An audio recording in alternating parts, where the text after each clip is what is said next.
eager fans, their lungs filled with the autumn air, ready to explode with shouts of joy or despair. It's a contest with so much at stake for both teams on a night when football survival is the name of the game. WIN. Every game is a balance. You just got to go out there and just bring your A game. I think it's the most important game of the season. I think the season rests on every game. Battle of the Titans. World War III. The turnaround. Stepping stone. Comeback game. Just coming from the loss we had last week, we need to bounce back. That feeling of losing is a terrible one. Now it's time to get back on our feet. This basically defines our season. To win the Big East, no, we have to beat Miami. It's not about the other teams, it's about us. The only way we can be stopped is we stop ourselves. Coming off a loss from last year in the national championship. I don't ever want to feel that ever again. This is for who's going to get the most respect. So this is why you came to college, for big games like this. With a win, that's the only way you're going to be satisfied. Them walking out with an L is important, but us walking out with a W is much more important. And we're all about winning.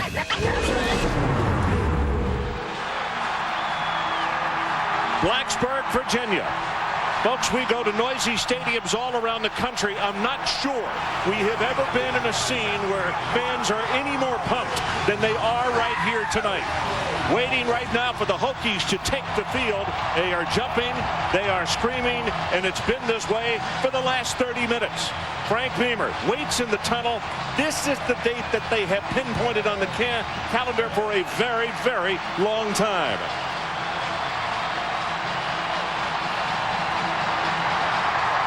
Here they come.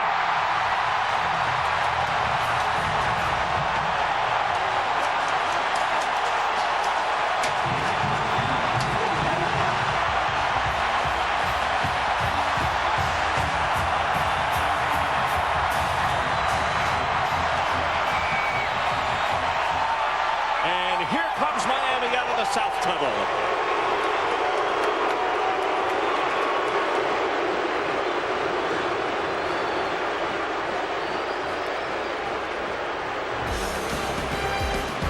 Welcome to Survival Saturday on ESPN, celebrating 20 years of college football. Tonight, the number 2 ranked Miami Hurricanes take on the 11th ranked Virginia Tech Hokies. All season ESPN Saturday Night College Football will be broadcast in high definition, presented by Phillips and Best Buy. Hi, everybody. Ron Franklin along with Mike Gottfried, and welcome to Blacksburg. And I'm not exaggerating. We are in noisy stadiums every weekend, but this place is so super hyped. One of the reasons they have had so much success against Miami. 4 times of the last 4 times that Miami has come to town, the Hokies have won 3 of those. But Mike Gottfried, you have the feeling that Miami is a different breed of cat when it comes to approaching a road game. Yeah, Miami's won at Tennessee, at Florida, 2 weeks ago at FSU. They feed off the crowd, so this is what they want. Everybody talks about one of the big question marks tonight, or a question that has to be answered, is Brock Berlin, the quarterback for Miami, and his play. Ron, he's improved since we've seen him against Boston College. He will get blitzed a lot by Virginia Tech's defense tonight. He's just got to find the wide receivers because they're probably going to double Winslow. He ought to have some opportunities outside. The 2 head coaches in this one tonight, Larry Coker. One of these days, we're going to have to admit, it's not just because of great players. This man right here has done a truly, truly outstanding job. He's already won a national championship, only has 1 loss as a head coach. And here's a guy that probably is underappreciated as well, Frank Beamer, the head coach, his 17th season here at Virginia Tech. He is 5-7 against the Hurricanes of Miami. The series 15-5, Miami leads it, but as we said, they've won 3 of the last 4 here in Blacksburg.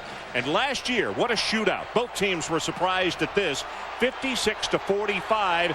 And McGahee went nuts. He had 6 rushing touchdowns in that ball game to conquer the victory over the Hokies. Miami won the toss. They have deferred. Virginia Tech will receive, so we'll see the Hokie offense on the field first this evening. Brian Monroe will kick it off for Miami. Cedric Humes one of the deep men, along with D'Angelo Hall.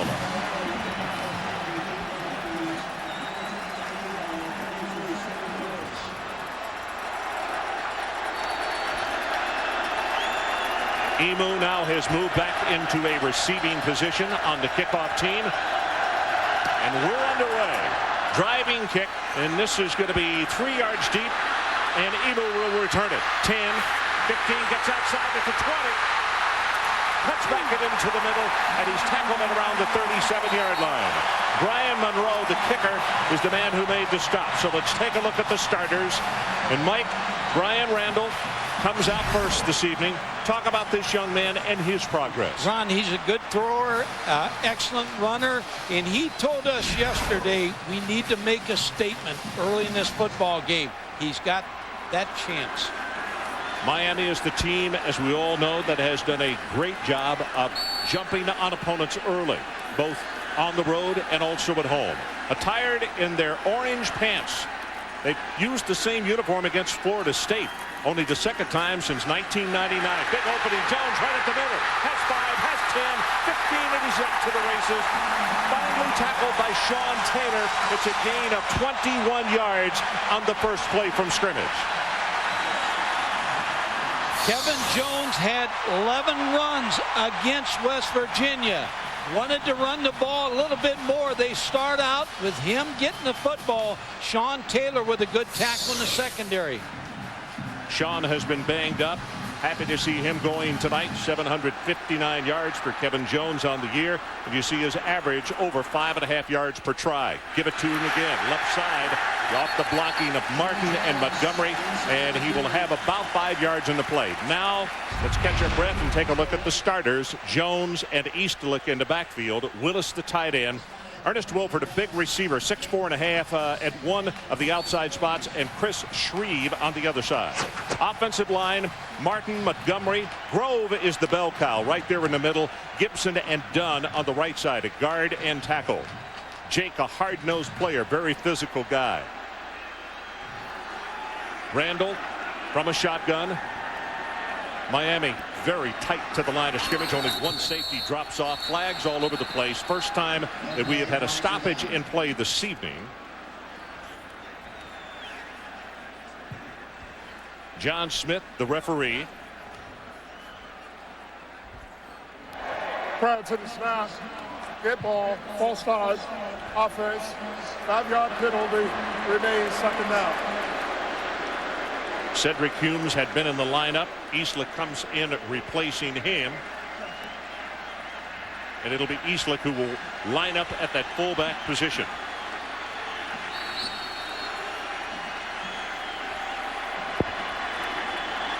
Second down and 10. Again from the shotgun, and they fake it. They give it to Eastlick, and we got flags all over the place again. I saw some movement in the right guard. Jacob Gibson, defensive lineman Orion Harris, kind of moved a little bit. I believe it's the right guard. Dead ball, false start, offense, right guard penalty, still second down. Now, one of the things that is concerning Frank, and we'll talk about against Syracuse when they had the huge win, only one penalty. They got upset at West Virginia. As you show the man who is moving, they had 16 penalties in that ball game. So, Mike, a lack of focus, and I'm sure Frank is hoping tonight, let's don't get off on that foot. Yeah, they can't have the same kind of game they had against West Virginia, obviously. Second and 15. Randall steps up into the pocket, breaks away from one tackle, going to be hit now, and knocked forward to the 40-yard line as Atkins is the man who makes the stop. Defensively for the Miami Hurricanes, they start with a 4-3 defense, and many people are saying this group may turn into as good as they've had. Carroll, Wilford, Harris, and Atkins, who just made the tackle. The linebackers, how about this? The two guys on the left, both finalists for the Butkus Award, Williams and Vilma, and McClover is the other linebacker. In the secondary, Roll and Marshall. Sean Taylor, he's been shaken up a bit, but he's back. Maurice Sykes at the other safety. Sean, in fact, had to have some orthoscopic surgery on his shoulder. But the coaches said he is set to go. They come with the blitz. Randall's going to roll the pocket. 35, 30. That's plenty enough for the first down. And the Hokies will move the chains again as Baraka Atkins makes the stop. It's a 15-yard gain. One thing about Miami, they play a lot of man coverage. That means underneath they're going to turn their backs a lot. And when Brian Randall sees the man coverage, the defensive backs are running with their backs. Now they get yelled at and get called by the safeties. They turn around, but it's too late. First down. Mike, here is a wrinkle that Virginia Tech is hoping is going to help tonight. Cedric Humes, who is the second tailback, is into the lineup along with Jones. And now Jones has come out in a slot on the right side. The next to the last man to the right of your screen, but they go straight ahead with the carry. McClover, one of the linebackers, comes over to make the hit on Humes, and it's going to be a short gain, about a half yard, and that's it. When you put Jones out there like you just talked about, Ron, you get a matchup against a linebacker. And Jones is a pretty good receiver, so I would expect Frank Beamer and the offense to go to Jones when they get him in that set. Mike, keep an eye on that and continue to help us with what it does as far as responsibilities and how it is to confuse the defense. That same formation here. Jones is open. Okay, Jones, second man from the bottom in the slot there. From the shotgun, quick pass over the middle, and that is going to be knocked away. Boy, that ball was going around like a pinball machine. Sean Taylor was there to make the defensive play. DJ Williams, I believe, is the man who tipped the ball. Well, they had Kevin Jones, too, on the route, and I expect them to continue to go back to that.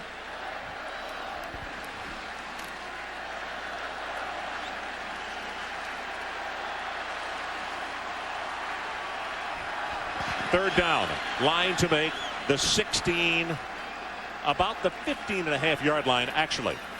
From the shotgun, planted in the pocket, intercepted, grabbed off by number 19, Merriweather. Ron, that was a bullet. That Brandon Merriweather, the redshirt freshman, played exceptionally. He's going to break on the ball and picks that off. Well, one of the things that Randall talked with us about yesterday is cannot get into a mistake mode. They had a couple of jumps offside. Now they have a situation where they come up with the interception where they should have come away with points. Crowd back on their feet. Miami from the 15-yard line. As you look at Randall on the sideline, Brock Berlin at quarterback. The transfer out of Shreveport, Louisiana, by way of the University of Florida. Straight ahead with the running game, and there maybe is a yard there for Peyton, and that's about it. So the starting lineup, as you look at Jared Payton, the senior out of Arlington, Illinois, and in case you don't know, but the son of Sweetness, Quadrina Hill starts at fullback. Kellen Winslow, the All-American, at tight end, and Beard and Brian Moore are the wide receivers. Up front with the offensive line, this is an extremely improved group. Eric Winston moved from tight end last year at left tackle. Carey, Rodriguez, Myers, and Carlos Joseph out on the right side. Winslow flips from the left side over to the right. Second and long, Payton, head of steam, takes it out of the 20 to around the 22-yard line. Lewis is there to make the stop, and defensively for Virginia Tech, a DB at left end, brothers Kevin and Jonathan Lewis at the tackles. Coles Colas is the right defensive end. The linebackers, Robinson, Trout, and Brandon Manning. And in the secondary, the guy who's been doing a lot of talking this week, and we'll see if he can back it up, D'Angelo Hall at left corner. Green on the other side. Crawford and Jimmy Williams are the safeties. D'Angelo had the coaching staff at Virginia Tech grimacing a little bit with his comments.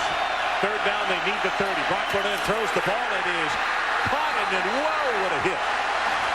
Eric Green comes over to make the tackle, and he's out of the state of Florida, out of Clewiston. Well, he did, made a sure tackle, kept them from getting the first down. And Roscoe Parrish, who is just back after that huge lick in the Florida State game. Samuels, Florida State defensive back. That's right, and he's the man who gets taken down. Watch this hit coming up right here. I can't believe it. He held on to the football. Fourth down, Miami. Monroe waits for the snap. They're coming after him, and here's the kick. Good high coverage kick.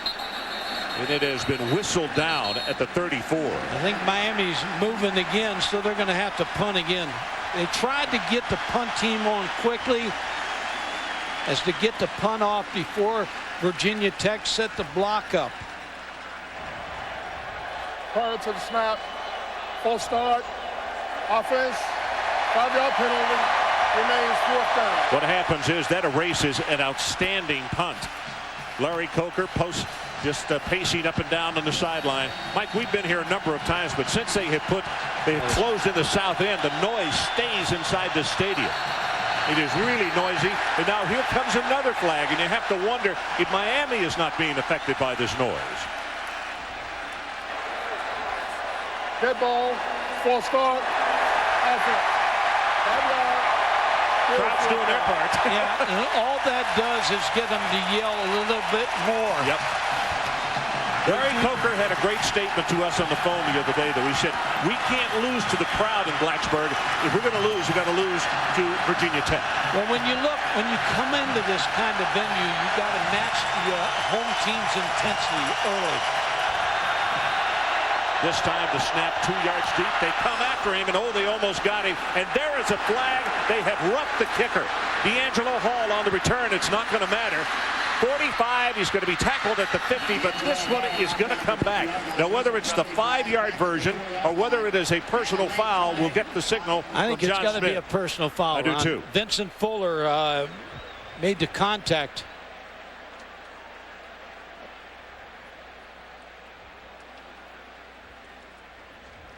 Another mistake by a team that doesn't make mistakes.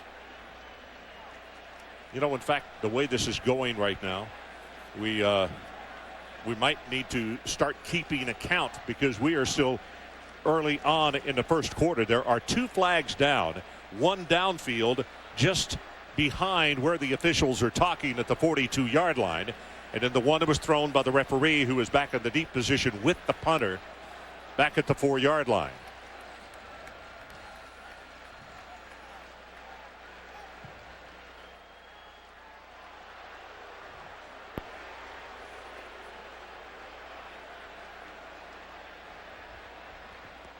So, roughing the kicker and a push in the back against Virginia Tech.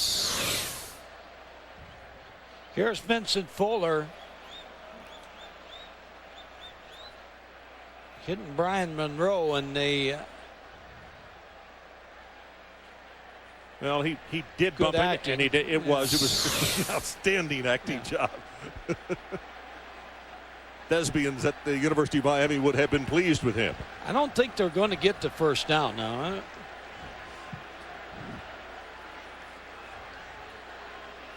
Could be wrong, but I think Virginia Tech's going to get the football the way he's taken all this time. Okay, here comes the explanation. We have 2 fouls against Virginia Tech. The running into the kicker penalty has been declined. Jordan return, illegal block in the back, Virginia Tech. That penalty is accepted. It'd be Virginia Tech's ball, first down. So they did not give the major penalty. No. They agreed with us that it was half bump and half acting. So we'll take a timeout. 8:54 left in his opening quarter. Hokies and the Canes, no score. Back on offense for the second time tonight.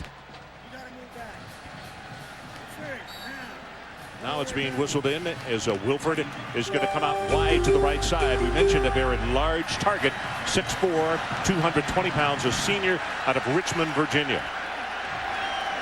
Defensive end in high school, trackman. Jones straight ahead with the run, and he's not going to have very much as Antrell Roll comes from that cornerback spot. And the minute he saw the wide receiver coming over to block, he made a beeline for the running play and stopped it. Yeah, anytime, Ron, we talked about this the other day, anytime you have 11 great players on defense and you try to play in an enclosed area, you're going to have trouble. I really believe you got to spread Miami out. And plus the fact they are typical that you have a tough time running away from him. You almost have to go at him. They give it to Eastlick, the fullback. turns the corner for a moment. Now going to be ridden out of bounds at the 46 by Sean Taylor. Sean seems to be 100% from that scoping they did on his shoulder, as that is at least the second tackle that we have him for here in this opening quarter. And an injury for the Miami Hurricanes down on the field. That looks like that is Harris, Orion Harris, and he is grabbing his right knee.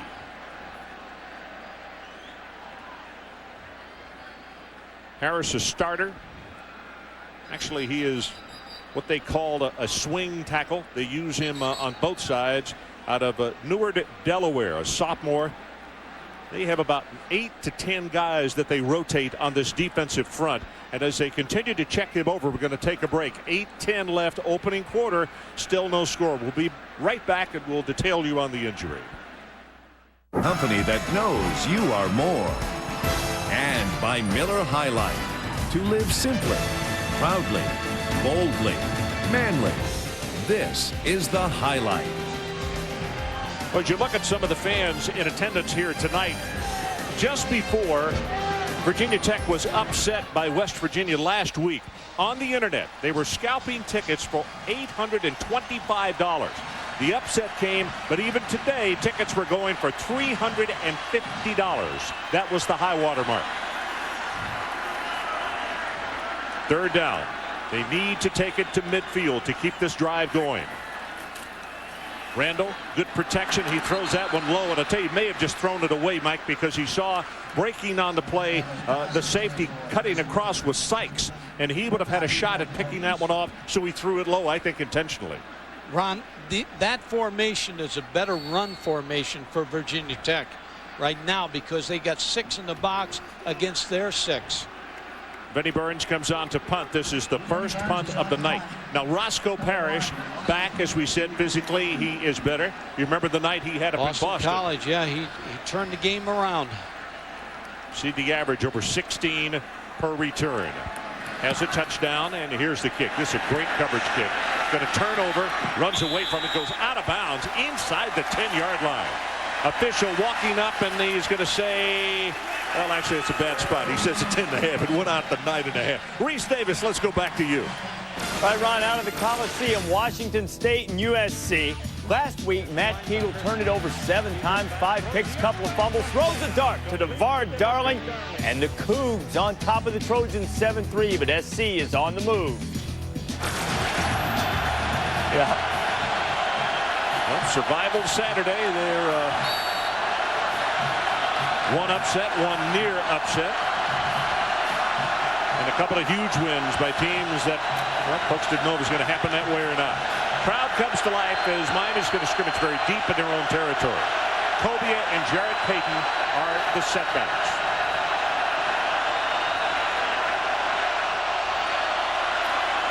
Berlin wants to throw. Great protection. Goes up the far sideline. A little too tall. Intended for Ryan Moore. Miami trying to get on first down, get this Virginia Tech defense off their running game. Ryan Moore looks like he runs an out. If he would have run a corner against Eric Green, and it looks like it was a corner call, his route's not real good there. He'd have had a completion. You know, one of the things that Frank said yesterday, he'd much rather see Miami running those crossing routes instead of running a vertical game. He doesn't want them going up and down the field with those receivers. Virginia Tech showed blitz for a moment. Now here they come. They come off the corner. The running play goes to the right side, and he almost broke it big. Out to the 20-yard line, tripped up by Jonathan Lewis. Payton, the ball carrier. And Mike, here's the situation. This is a very popular thing as far as the practice field, the locker room, and with the coaches. Everybody really likes this young man. He is so positive, and for some reason, he's always been cast as a backup. But every week, he seems to get better. We had a chance to talk to him this week, and we'll relay part of that conversation as the game goes on. But he is really an outstanding young fella and getting really good as a running back. 3 carries tonight for 16, gets it again, turns it upfield. He's going to have the first down. He'll take it to the 25-yard line before Brandon Manning puts a stop on him. Ron, all the things he's gone through, and here in Miami, he hasn't really played a lot. And the coaches, Larry Coker, said always a smile on his face, doesn't let anything get him down. I mean, the guy has finally got his chance, and he has delivered. When you gain 100 yards against Florida State's defense, right, that's delivering. And Mike, he had a huge decision to make. A great soccer player, but he was a young teen. He had to decide, is he going to be football or is it going to be soccer? I asked him if he thought he made a mistake. He said, never. I love this game. Berlin sets in the pocket, going to go long, got a man out there, and on the dive, can't bring it in. Roscoe Parrish went parallel to the ground, and he had a couple of steps on both defensive backs. Well, this is twofold. I think it's going to help Miami. One, it'll help the running game that they're throwing to the wide receivers, but it also may help open Kellen Winslow a little bit, because Virginia Tech came into this game, as you see Roscoe Parrish beating Eric Green. They're going to stop Kellen Winslow. They're going to try to bracket him, double him on every passing down. Winslow lines up, tight end on the left side. Second down. 10 yards to go, Miami. No score. 6 minutes, 43 seconds left in this opening quarter. And Berlin wants an audible, and they're going to get a delay of game penalty. So the crowd now will have cost Miami 15 yards in this opening quarter. Yeah, it's noisy. You got to get to play. Second down. Miami, it's the coach's fault. They need to get to play in sooner. Cobia goes to the sideline. They'll bring in another wide receiver. Ryan Moore will come off the bench along with Kevin Beard. Good job by the offensive line of Miami. So far, Virginia Tech is not getting any pressure with their front four.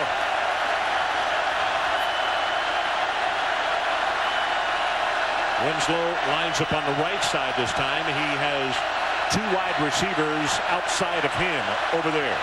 2nd and 15, Berlin. It throws the ball near side, got it complete, and that's Ryan Moore who makes the grab, and Reese Davis is checked back with you. All right, Ron, Taco Bell takes us back to the Coliseum, Washington State and USC. Wazoo with the nation's 3rd-ranked rush defense. Herschel Dennis really doesn't seem to care. He goes into the end zone, and the Trojans have gone back on top 10-7. The Pete Carroll Ball Club is something to watch. He obviously a great defensive mind. He went out and got himself, I think, the best quarterback coach that maybe has ever been around the game in Norm Chow. And they got really good folks on both sides of the football. 1st and 10. It was a gain of 15 on that last play. Virginia Tech with a blitz off the corner, and he comes up and makes the hit on the running play. That's Michael Crawford, and they brought him right at the last moment. Mike, a little pushing and shoving there in the secondary. Talk about the defense that the Hokies run and the fact that it is different from what we see from week in and week out. Yeah, their defense is a wide tackle 6. They get 8 people around the football. The outside backers are like defensive backs. That's Bud Foster, who played for me at Murray State University in this defense. He was a defensive outside linebacker. 2nd down and 10.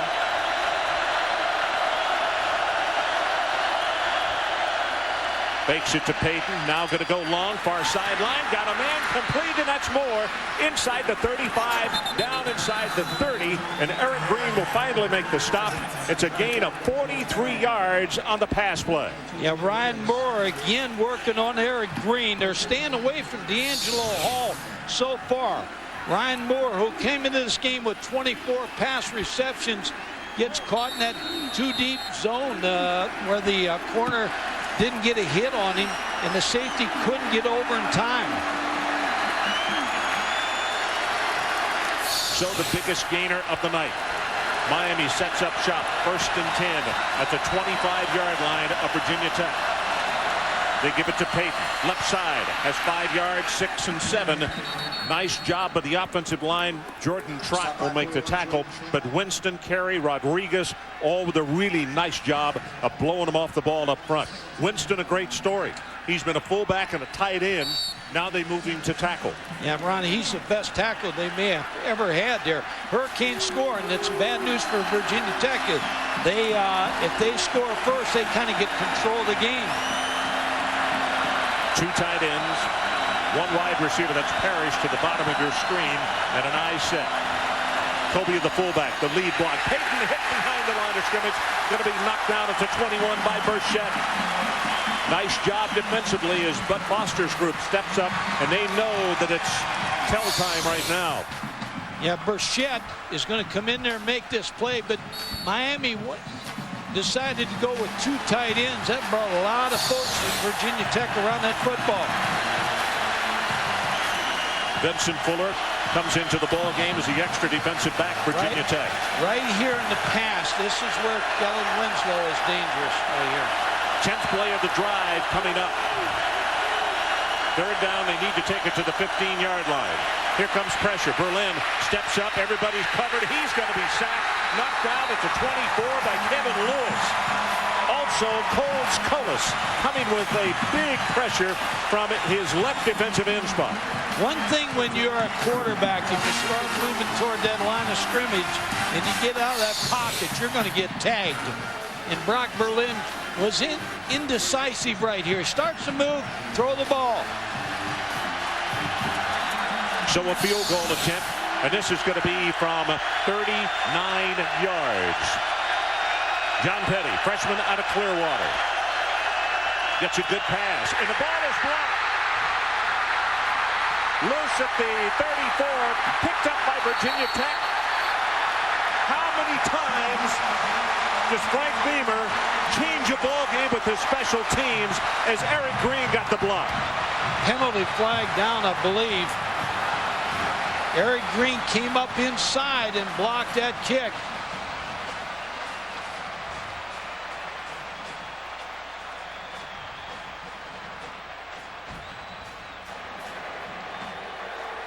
After the block field goal try, in recovery, we have a dead ball, personal foul, Virginia Tech. It'll be first down, Virginia Tech. So we'll take another look. Green got the block. He blocked a punt last year against Miami. You take one more look. Here's the move right there. Got through off that right side and came up with the block. So a big penalty, 15 yards against the Hokies, but they have the football. We'll be right back. His last name is Vick. Marcus Vick, a redshirt freshman out of Newport News, and yes, it is his brother who plays at Atlanta and played here at Virginia Tech.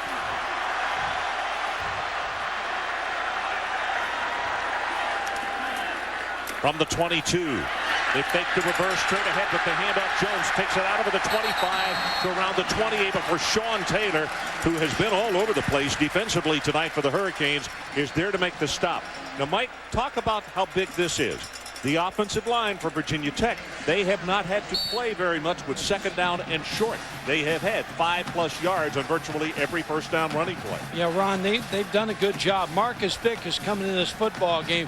I think he's coming into the game to run the football. Still no score, 2 minutes, 23 seconds and counting.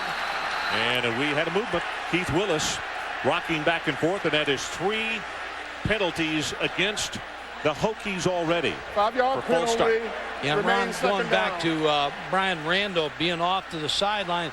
I think all week Frank Beamer and his staff decided they were going to play Vick in this football game. They wanted to get him in sooner in the year, but they said they're going to play him tonight. So Brian Randall knows that Marcus Vick was going to come into the game, so he's not upset by that. Frank said after last week's game in the upset, he said, I should have gotten him in the game. I wish we had been able to play him. Play action, and he's going to run it. Boy, look at this, 30, 35, almost to the 40-yard line, and listen to this crowd. There's a Vick in the house. I believe Sean Taylor comes over and makes the tackle. See, when you bring Marcus Vick into the football game, you bring an extra running back in the game. He's never going to throw that ball on that play. That was a design run all the way. 17 yards on the quarterback keeper by Marcus Vick. So now they set up shop at their own 40-yard line. Under 2 minutes to play, opening quarter.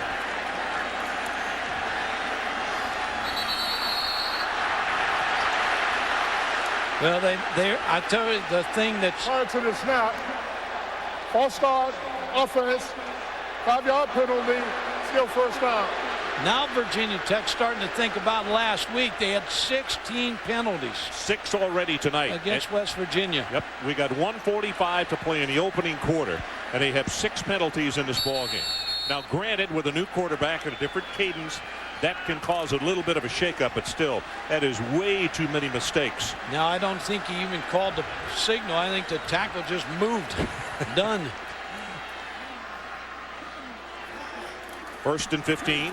They give it to Jones. Tries to bounce it outside on the right. He does. 50, 45, and he puts a hit down and takes it inside the 40 to the 39. Sean Taylor with his 5th tackle of the night, but it's a gain of 27. Yeah, the offensive line for Virginia Tech doing a pretty nice job. Will Montgomery pulling right there, blocked the linebacker, and then all of a sudden Kevin Jones got outside. Well, you could see Montgomery sealing the outside, and then one of the things that Jones does really well, he's got sprinter speed, but when he gets around another player from the defense, then he puts his shoulder down and he is extremely strong. From the 38-yard line, they give it to Jones, and this time with the in-tight formation that they were in, as Mike had made the point earlier, a lot of folks close to the line of scrimmage. Thomas made the tackle, but not much doing in that situation. Now, if you're Miami's defense, Randy Shannon, the defensive coordinator, has got to call a defense now. I don't think I'd put him in man under coverage with Marcus Vick in this quarterback position, because all of a sudden, if you're going to run away from Marcus Vick, he may run a quarterback draw. He may keep the football in this play. 2nd down and 10. 2 wide receivers, as you can see, out to the left. And they give it to Jones, and he breaks off 1 tackle, takes it inside the 35, 33. The final stopping point, Jonathan Vilma makes the tackle. And you couldn't script this better if you're a coaching staff, to bring your backup quarterback in and to get a good drive going in here. Keep these fans in the football game. Keep the electricity, what you got right here, right now. Well, you could hear the ovation when he came on the field, and then on his first carry, he goes for 17 yards tonight, and this place just lit up. And that doesn't mean they don't like Brian Randall. They just know what his brother did, and they think that he, coming from the same bloodlines, can do the same. Better watch quarterback draw right here. That's what it's going to be. Bounces it outside to the left. Flag comes down. That's going to be holding. He'll have the first down. But from where the referee threw it, and I don't know if that's Jones or not, but it is going to be holding against Virginia Tech. Boy, penalty number 7 in this opening quarter as it runs out.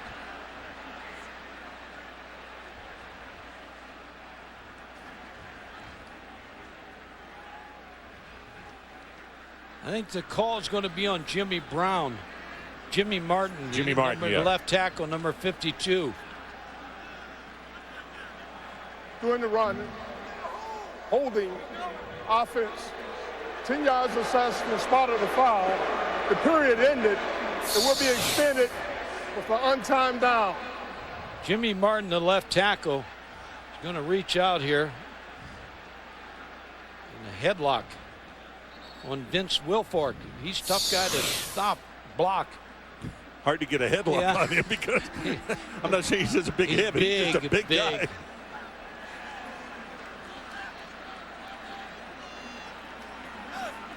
They haven't stepped this off. It comes from the point of the foul, and it happened at the line of scrimmage. So this is going to make 3rd down and very long. Tell you one thing, the Miami defensive coaches are doing right now, doing a lot of writing. A lot of improvising right now with Vick in the ball game, because it's a different bird there right now. Jake Grove comes out over the football, number 64, the senior out of Forest, Virginia. Tough guy, very physical player. They'll go from the shotgun on 3rd down. Here comes a blitz. He does throw the ball, and it should have been intercepted in and out of the hands of Marshall. Alfonso Marshall cut in front. And when the young quarterback comes to the sideline, I think probably the coaching staff will whisper in his ear about, that's the last pass you're going to throw tonight. Well, you want to keep him. I think he's going to throw a bunch more, because I think he's going to play a lot more. But you need to keep him in 1st and 2nd, 3rd, and short downs. So we'll take a timeout as we head to the second quarter. No score, Hokies and the Canes from a jam-packed Lane Stadium in Blacksburg. So we're back for the start of the second quarter. No score between Miami and Virginia Tech. Virginia Tech had the ball 16 snaps on offense in the opening quarter, 109 yards, all of them rushing, no yards passing, and also 7 penalties, 55 yards. Roscoe Parrish, the deep man, waiting for the punt by Burns. Second time that the Hokies have had to kick tonight. And he tries to kick this one away from Parrish. It's going to bound and take a Virginia Tech roll, and they're not going to be able to return this one. It'll be touch dead at the 11-yard line. Adrian Karsten, let's check with you. What do you got for us? Ron, there was a lot of talk about the Hurricanes being on the hot seat coming in here to Blacksburg, Virginia, and up until about an hour before kickoff, they literally were. Until then, after all the time and effort that they spent to get these heated benches into the stadium, they decided to pull them off. Number one, it was 81 degrees today in Blacksburg on November 1st. Secondly, the coaches didn't want the players distracted to even see these benches and think about anything but Miami. Make this as much Miami, the Orange Bowl, as they possibly could. So, Ron, the point is, yeah, in the past I've been a bench warmer, but never a warm bencher. So the hot seats are taken off the sideline. Running play, Payton hit as he crosses the 15-yard line. Tonight's game track being brought to you by Pioneer. What happened in that first 15 minutes? Huge play right here as the ball is intercepted in the red zone by Merriweather, and then a field goal attempt by Miami is blocked by Green, and then Jones finding running room. In fact, Virginia Tech finding running room. 109 yards on the ground in that opening quarter.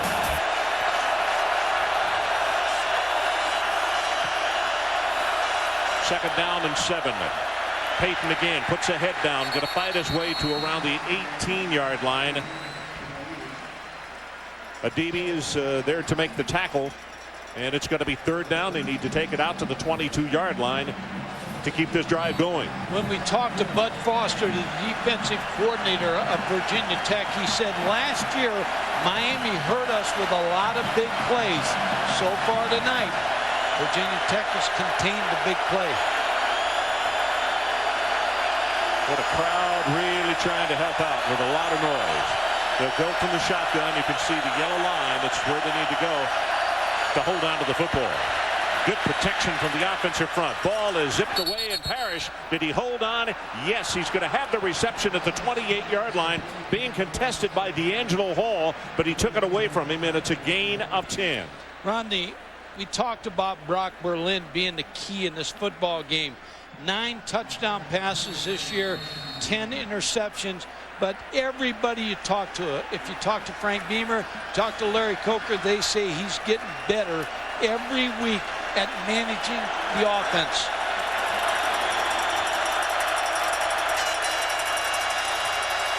Hill and Payton in the backfield. Fake it to them, and here's the reverse. Roscoe Parrish.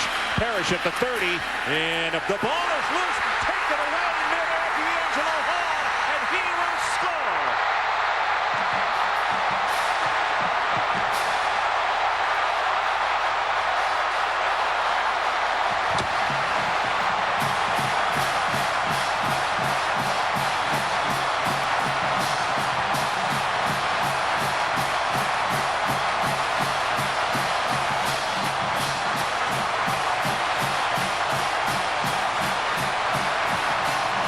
D'Angelo Hall picks off the fumble in midair, and he backs up some of his talking from earlier this week as Worley tries to make it a 7-0 Hokie lead.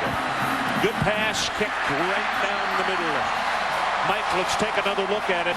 Parrish on the reverse. I believe Jimmy Williams, the safety, is going to pull this football out. Number 2. Nope, D'Angelo Hall got it. He pulled it out, picked it off, and ran it in for the touchdown.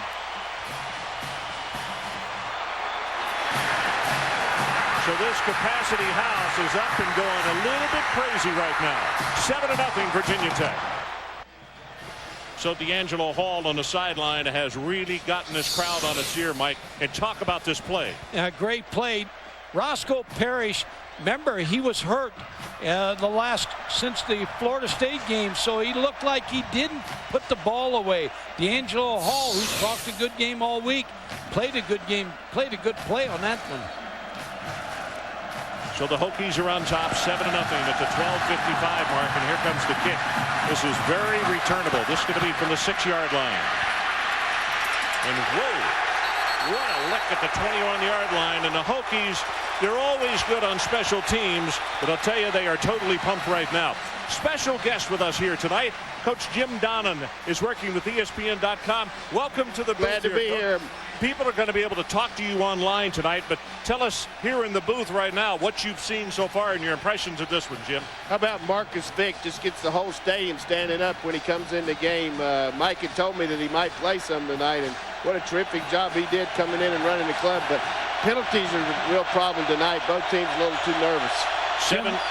Go ahead, Mike. I was going to say, Jim, I believe the receivers from Miami is going to get some opportunities here for some big plays. Brock Berlin deep over the middle, and that ball is well off the mark, looking for the All-American tight end Winslow, who does not have a catch tonight. The job that the Beamer and Foster and company have done defensively has really been outstanding so far. Really been mixing up their fronts. They're doing a great job with their coverage, except the 2 balls that Moore caught. And I think that's the big question, like Mike said. They got to get the ball to Winslow some and the wide guys, because they're not going to run the ball consistently against the Hokies. Be sure to log on ESPN.com, and you can visit with Jim tonight and talk with him more about what he is seeing here in Blacksburg. Jim, thanks. We'll see you in the second half, okay? Running play. This will be to around the 25-yard line, and it's going to be a 3rd down and actually fairly long. They're going to have to take it out to the 31-yard line. Jim hit a good point there about Marcus Vick. Ever since he's come into the football game, and the crowd was loud, but all of a sudden the expectancy level has changed here for the Hokies.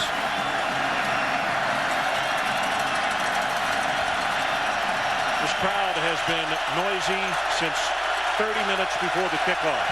And right now they are roaring again. Here comes a blitz off the right corner. Steps up, ball is tipped, and it is caught by Berlin to keep one of the Hokies from catching it, and as a result, it's going to be a loss of 4, and Miami will have to punt the football. One thing about Brock Berlin, when you got a 6-foot quarterback, sometimes you're going to get hands on his footballs. Number 2, Jimmy Williams, the safety, came in on the blitz, and he raises his hand right here and makes the contact, and Berlin catches the football. Brian Monroe waiting to punt. Second time that they've kicked tonight. They ran into the kicker back in the first quarter. Good pass, and this time the Hokies had the return on. D'Angelo Hall from the 48, near sideline, and he is going to be stopped at the 42. So good field position for Virginia Tech when we come back. Right now there's a timeout in the action. 11-10 left first half. Hokies by 7. ESPN's College Football Saturday, brought to you by Best Buy. Thousands of possibilities. Get yours. And by Saturn, makers of the highly adaptable View, redesigned L Series, and the fun-to-drive Ion. So we're back with 11-10 to play until halftime. What's your reaction to Marcus Vick coming back into the ballgame? I'm surprised he's still in. Brian Rando's the quarterback that got you here, but when you're hot, you're hot. And that's what Frank Beamer's probably saying to himself right now. Vick's hot, let's stay with him. Well, he's got both tailbacks in the ballgame with him, Jones and also Humes. And they go from the shotgun. Hands it off to Jones. Left side, he's going to take it inside the 40 down to the 37. Reese Davis, let's check back with you. Something on the West Coast. Out on the West Coast, Ryan, you guys saw Virginia Tech make a play in the kicking game. Washington State's had a couple of disasters. Kyle Basler saves him here by tossing the bad snap out for a safety. And this time, he's unable to do that. But the 2 bad snaps have only led to 5 points. But that's the difference in the game right now between SC and Wazoo. All righty. Our situation, 7-0, as you look at Brian Randall, who is the regular quarterback on the sideline. Jones tonight, 8 carries for 69 yards. That's an average, obviously, of over 8 per try. On second down, Vick going to go long. Got a man out there looking for Jones, and he couldn't hold on.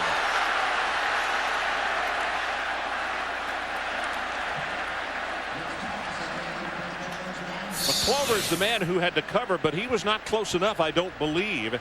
Just couldn't hold on to it. No, you're going to get a linebacker on Kevin Jones on that route. And he tipped it. McClover with a nice job of tipping it. Now it is third down. And Mike, Miami leads the nation in a third down conversion allowances, only 18%, which is truly incredible. But they're going to face a quarterback here that's a double threat right now. Run and pass. Vick. Here comes the option. Pitch back to Humes. Tries to turn the corner. Nice job defensively by the Canes. And they snuff it. They knock him out of bounds. That's Jonathan Vilma. And it will be well short of the first down. Virginia Tech in the past 2 years has hurt Miami a little bit with the option play. Now this is interesting. Where you at on this field? Whether you go for this or not. Well, they have had some problems as far as Worley is concerned. He has had a bad back and has not been able to kick distance field goals. In fact, from outside the 40, he's only 6 of 15. So that's the reason you see Vinnie Burns, the punter, come in. And the other reason is your defense is playing so well, you might as well pin Miami inside their 10. Burns, very high kick, not going to turn over. But they got coverage people there. They touch it at the 4-yard line, and it goes into the end zone for the touchback. Well, they had a chance to get him inside the 5. Jimmy Williams touched it, but he couldn't down it. So it'll be at the 20. 7-0. Hokies continue to lead. Last year we lost the national championship game, and I never felt so destroyed in my life. A lot of people know what it feels like, you know, to lose a game, and we don't want that feeling anymore. So I don't want to have that feeling of a loss like I did last year. I don't think I can take it. So the situation here tonight, this has never been an easy place for them to play, particularly in recent years. In case you missed the beginning of our telecast tonight, the last 4 times they have come here to Blacksburg, they have been beaten 3 of the 4.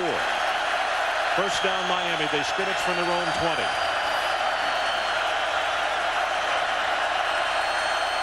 That's Beard in motion, but he gives it to Jared Payton.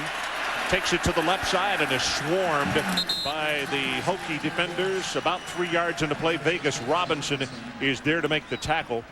You know, an interesting thing about Payton is at the age of 13, I think is how old he was, Mike. He did the entrance speech for his father when he went into the Hall of Fame. And when we talked to him this past week, we asked him about his father's loss, and he said, I still grieve him today, but he said, every time I put on a uniform and get to play a game, it's like a healing process a little bit more each time. And he wore his jersey into this game tonight. Short drop. Far sideline, got it complete to Winslow, his first catch of the night. And that comes at the 9:18 mark of the second quarter. Kellen Winslow is an excited football player. He just got up after he makes this catch. He wants to do everything perfect. He wanted that football to turn so he could run. Now he's yelling back at his quarterback. Now you like that, but you don't like it in this situation. You like a guy who's pumped up, but you don't want him yelling at your quarterback. Third down. They need to take it to the 30-yard line, so they need about 1.5 yards. Berlin from the shotgun gets the snap. They'll go with the running play. Payton going to be hit at the line of scrimmage. He'll fight his way forward for the first down. Nolan Burchett is there to make the tackle. It helps that you're 6'2" and 210. He got a good lean there to pick up that first down. Miami's offensive line, when we saw them against Boston College, they were just moving guys around. Now all of a sudden Carlos Joseph, Eric Winston at the tackles, they've settled down. They've become a good offensive line. That's a look at Carlos Joseph. He was injured early in the year, but he had been at left tackle, and they asked him to move over to right. He said, okay, anything for the team, but they've made other adjustments as well. Pressure on Berlin. The ball is dropped at the 47-yard line. He had to deliver it early to Moss. And just as he turned around, the ball was there and he couldn't hold on. As Jordan Trott was coming with some heavy pressure on the quarterback. Yeah, there he brought a blitz, and Miami didn't pick it up. Here's the receiver. Moss coming out of his break. Wasn't ready for the football. Virginia Tech, they said they were going to heat up Brock Berlin.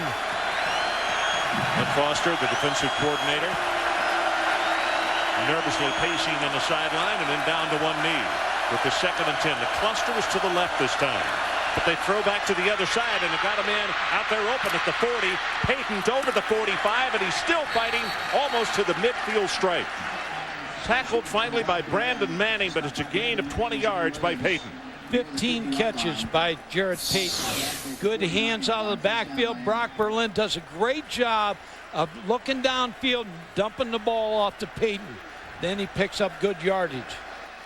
With as much blitzing as Virginia Tech's doing, I would expect a screen, some kind of screen out of Miami. Miami trying to get on the scoreboard before we go to the halftime intermission. Now under 8 minutes to play until halftime. Joel Rodriguez out over the football at the 49. Here comes a blitz again off the Hokies on the pressure, and he just has to throw it away. Virginia Tech is saying, give us a grounding. There will be none. Brandon Manning is going to come right here. Linebacker not picked up again.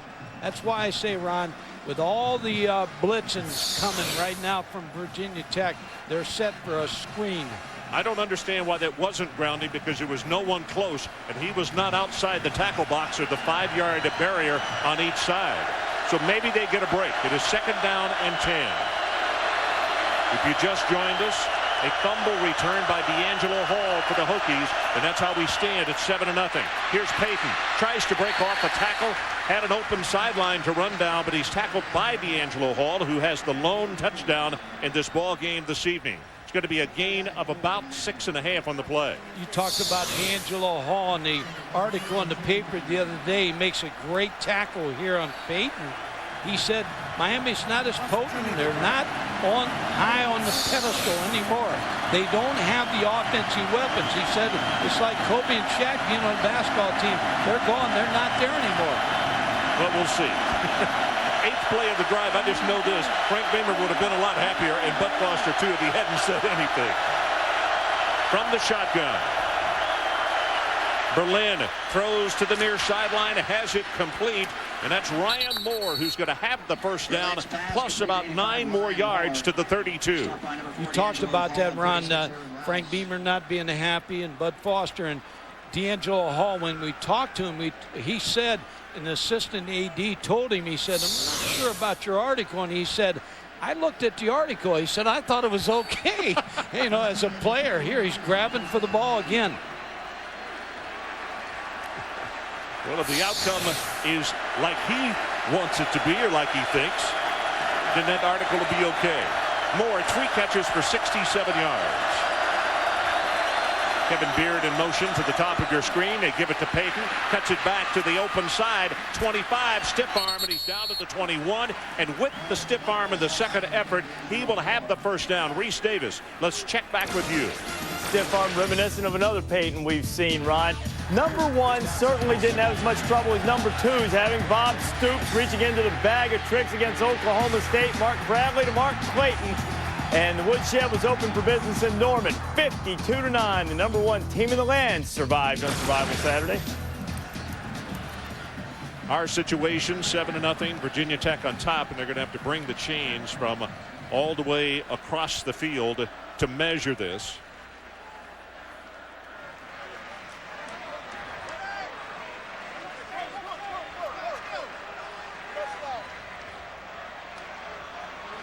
Now they stretch it out, and he's got it by the length of the football. Well, although the Hokies are coming off a loss, D'Angelo Hall said that this is the time to take advantage of a Miami team that he thinks is down from years past. Here's that interview. first-round guys all across the board, everywhere, from the offensive line to the quarterbacks to the wide receivers, everywhere. You know, and like I said, now is the time for everybody to get their licks in now. You know, while they in their rebuilding stage or they don't have such a high caliber of players, you know, it's time for us to go in there and get our licks in. Back to throw. Berlin has the pass complete, but he threw it low, and Moss had to go to the ground to make the reception at the 17. Now, you're right, Ron. If they win this game, he can talk. Yeah. But you know what? He must have had a temperature when he said that, because he's not seeing the same guys I'm seeing on Miami's team. No.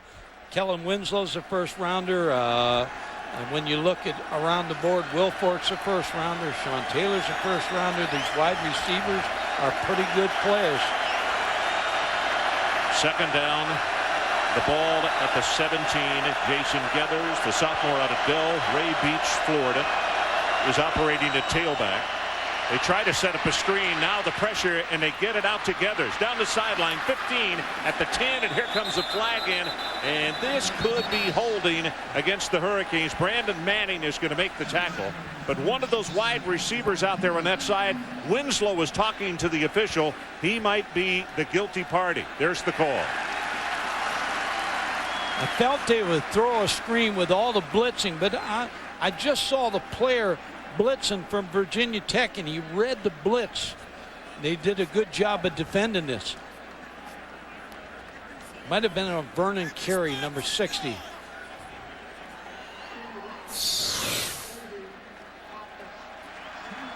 Right here. Yeah, right there.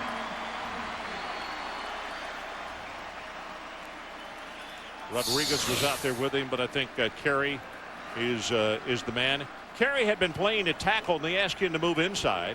And I think the pro scouts will tell you that he actually has improved his position in the draft because he's showing great versatility in the fact that they've moved him inside. He's accepted it and done really well. A lot of times a big tackle will be out there in the open space, and he grabs instead of running through a player. Second down and 16 for the Hurricanes. Pressure off the corner. Berlin going to go long, and he overthrows everybody. It'll be third down and long for the Hurricanes. As you could see the pressure coming from inside by Virginia Tech. Burchett in the area and beating him up. What you're talking about right there is continually Brock Berlin's getting hit. He's getting knocked down. Now, you're not sacking him, but you're knocking him down all the time. That wears on a quarterback. Trott checking into the ball game at linebacker, shaking their keys in the stands, wanting this Hokie defense to hold. They need to take it all the way down to the 11-yard line, and a timeout is taken by Miami to make sure they don't get 5 yards added on to what they already have. So we'll take a break. 4:59 left until halftime. So we're back, and very quickly, tonight's Aflac trivia question. What is the only team to reach the BCS title game with a loss in November? That answer coming up later on. How about Florida's win today? They ought to give Ron Zook some more years on his contract. No question. How about David Cutcliffe down in Oxford? Third down. They're going to take it to the 11, so they need about 17 yards to pick up the first. Gathers in a tailback. Virginia Tech showing blitz. And here they come. Miami picks it up nicely, now under pressure, and the ball overthrown, and he got knocked down again. Manning with heavy pressure on the quarterback. And the point that Mike was making just a moment ago, it's like every play, Brock is getting knocked on his backside. He double clutched this football. He had Ryan Moore coming across the middle. I don't think he'd have got the first down anyway, but set him up for a better field goal opportunity. Brandon Manning puts him on his back. Petty to attempt a 45-yard field goal from the left hash mark. You see his numbers, it's a low pass, a fake, and they're going to throw the pass wide open in the end zone, and he dropped it.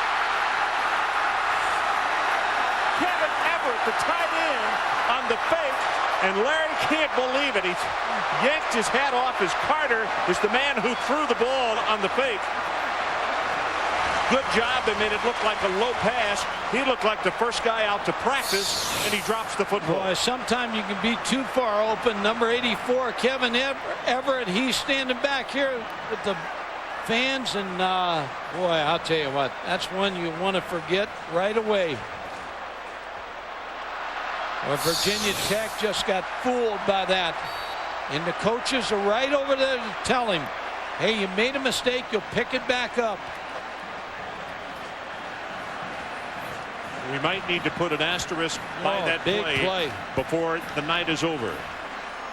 Virginia Tech gets it back with 4:47 until halftime. They'll give it to Jones. Tries to sweep the left side. Stiff arm over the 35. And now a flag comes down as Entrell Roll pushed him out of bounds. And now we got a lot of pushing and shoving on the near sideline. The coach is coming over to make sure that Roll gets back on the field of play and that the Virginia Tech players stay away from him. Taylor over there as well. Ron, I'm surprised of one thing here. Marcus Vick still in the ball game. And I think what Frank Beamer's now saying is Marcus Vick's our quarterback. Well, Frank has tried to avoid the quarterback controversy. Well, he's got one now. As you look at Brian Randall, face mask is the call, and I believe it's on Roll of Miami. Yep. And then Taylor, the reason the players got upset is you could see the late shove on Jones, and the Virginia Tech players came over and said, hey, you can't do that to our running back. And anyway, that's when the heated words occurred. Larry knew that he was going to have his hands full when he came up here when we visited with him earlier this week. And just what he suspected is what has happened this evening. This crowd continues to be a major part of the ball game. The reason Miami, as you stated early, needed to do something early to take them out, Mike. Yeah, they really did. Now they're going to fight upward battle. Johnson in motion. Stops right behind the tackle. They'll give it to Jones. Bounces it up the middle. Had an opening for a moment, and then it closed up quickly. It's going to be a gain of 7. Kelly Jennings making the stop for Miami. The interesting thing about what they have done offensively tonight, this is not, by even admission of the coaching staff, this is not a great offensive line compared to some that they've had. But as you look at that play again on the sideline, Mike, they've done an outstanding job. Their first down runs have been 5 and plus virtually the entire first half. They have controlled the run. 132 yards rushing, nothing passing. Jones, whoa, he gets whacked at the line of scrimmage. Jonathan Vilma, one of the 2 linebackers for Miami, a finalist for the Butkus Award, came up and he tattooed Kevin Jones as there was no place to go on the left side. And now the clock runs under 4 minutes until halftime. And you can bet one thing, Frank Beamer would love nothing more than to just get some points out of this drive and go in leading by more than a touchdown at halftime. It's a big third down for Miami's defense. They need to make a statement here. And they got a quarterback that can run the draw, can run outside. Play clock down to 6, now down to 5. Vick. Pressure is on. They hit him with the blitz, and he's going to be sacked by Thomas Carroll back inside the 40-yard line. The first time that they've gotten to the Virginia Tech quarterbacks tonight, and we'll see how big that turns into. Yeah, Daryl McGlover, the linebacker, is going to come. Thomas Carroll, they meet at the quarterback. And again, Marcus Vick takes the sack. Now, Miami defense did their job. Their offense still has 2:53 with all 2 timeouts. They got 2 timeouts left. Roscoe Parrish, the deep man, waiting for the kick by Vinnie Burns. The left footer has been extremely difficult tonight. This is not his best effort. Wobbly spiral, going to bounce at the 15, but it goes out of bounds. Actually, it turns, aesthetically, it left a lot to be desired. But the end result, absolutely smashing. Well, the answer to tonight's Aflac trivia question, what's the only team to reach the BCS title game with the loss in November? But of course, that is Nebraska in the year 2001. They lost on the 23rd to Colorado. The Huskers were rewarded for finishing number 2 in the BCS. They went to the Rose Bowl, and we do that every year, Mike, and we were out there to see a lot of red in the stands, but it was Miami who walked with the national championship. Whoa, was it ever their night? I think Miami's going to come out here throwing. Maybe run a draw on first down, but they still, with the passing type offense they got right now, they got to open it up. Kobe at fullback, Peyton back in at tailback. And he'll give it to Peyton. Straight ahead, hit behind the line of scrimmage. Penetration by Trott. And I'll tell you, Trott has been all over the field tonight and has gotten penetration 3 different times in his first half to mess up plays. Virginia Tech still has all 3 of their timeouts left. So Miami can't sit on the ball here inside the 10-yard line, inside the 15-yard line. They have got to get this ball out of here. You looked at D'Angelo Hall just a moment ago, the cornerback on the left, number 4. He's the one that caused the fumble and returned it 30 yards for a touchdown, the lone scorer of the first half. Winslow in motion. They give it to Jarrett. Peyton, and he will come to the right side short of the 15-yard line. It's going to be 3rd down and long as Vegas Robinson is there to make the tackle. And we're now at 1 minute and 41 seconds left. And Virginia Tech is going to use one of those 3 timeouts to stop the clock with the 3rd and long. So let's take a break. Hokies 7-0. We'll be right back. So you see Vic on the sideline visiting with Ryan Randall, who has been the starter. Randall started the ball game tonight for the Hokies. Then Vic came on, and Vic has played ever since. But back to the field of play for the 14-yard line. The Miami Hurricanes on offense, and they need big time to take the ball out to the 22, or they're going to have to punt it back to the Hokies. And there's still a lot of time left until halftime. 1:41 on the clock.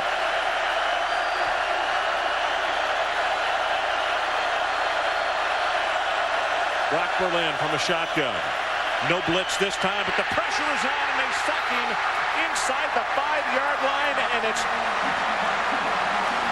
Jonathan Lewis. And also a DB. And now Virginia Tech uses another timeout. That was a bad 3 plays for Miami. 2 runs and try to throw the football, and he lost the football. Took too much time and got sacked. Well, he's going to step up, and you see 83. A DB actually was a guy that got to him first. A DB has a younger brother, Mike, by the name of Xavier, who you're going to hear a lot about. They're both from the Tidewater area, what they call area code 757, where a lot of great athletes come into the colleges, also play pro baseball and basketball. It has produced lots and lots of big name guys. Yeah, DB is a kind of athlete. Wisconsin recruited him as a running back. He's playing defensive end for Virginia Tech. 4th down, and you can see that Monroe does not have the full 15 yards, and obviously he cannot take a step back, or it's a safety, standing at the base of the end zone. He's about 12.5 yards behind the center. Good pass, and gets the kick away easily. This is a nice kick. Hanging spiral, and it's hauled all the way back to the 49-yard line. Cuts it back into the middle, and it's going to be stopped. And now here comes a late flag. That's going to be personal foul against Miami. And boy, what a not-so-smart play. Reese Davis, let's check back with you. All right, Ryan, coming up on the Pontiac High Performance Halftime Report, Trev and Mark are with me. Survival Saturday. We'll show you who survived and why. Certainly the Sooners had no trouble, and we'll hear from Chris Lee and Kirk, who are out in Norman. We'll talk about that huge game in the SEC East, Florida getting a huge win against the Georgia Bulldogs. And I'll let you know if anybody in the country can play with the Oklahoma Sooners. I know the answer. I think so far from what we saw on Survival Saturday, the answer is At least nobody they've played yet, guys. Okay, guys. Well, they're stepping off the 15-yard penalty, and this was just a useless, what you would call on the playground, a piling on penalty. And it stepped off, which means Virginia Tech's going to start this drive at the 26-yard line of Miami. Brian Randall's in the ball game, Yeah. Ron. I think this is a good move by Virginia Tech. He's been here before. He's the horse that they rode to get here. Well, they were inside the red zone earlier, back in the first quarter, and he threw an interception. You could see Miami adjusting on defense. He's going to try to scramble and throws the ball, a very dangerous throw, and it goes incomplete. As Miami shifted at the last moment, confusing Virginia Tech, and he winds up just throwing the ball away as Merriweather was coming with some heavy pressure.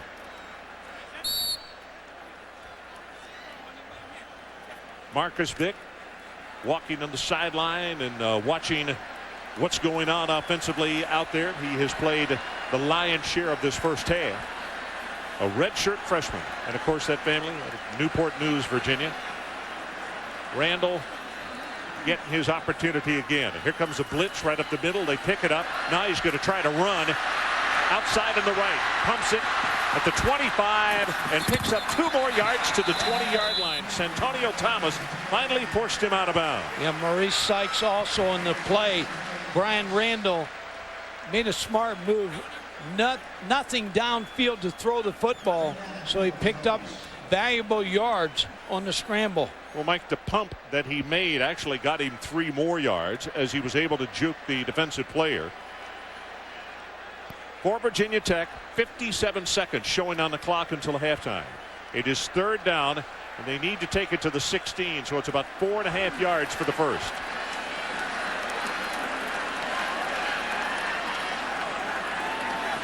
Blitz off the right side. They give it to Jones, hit behind the line of scrimmage. The man who was blitzing, Kelly Jennings, is right there to engulf the ball carrier, and a really nice guess defensively on the part of Randy Shannon and Miami.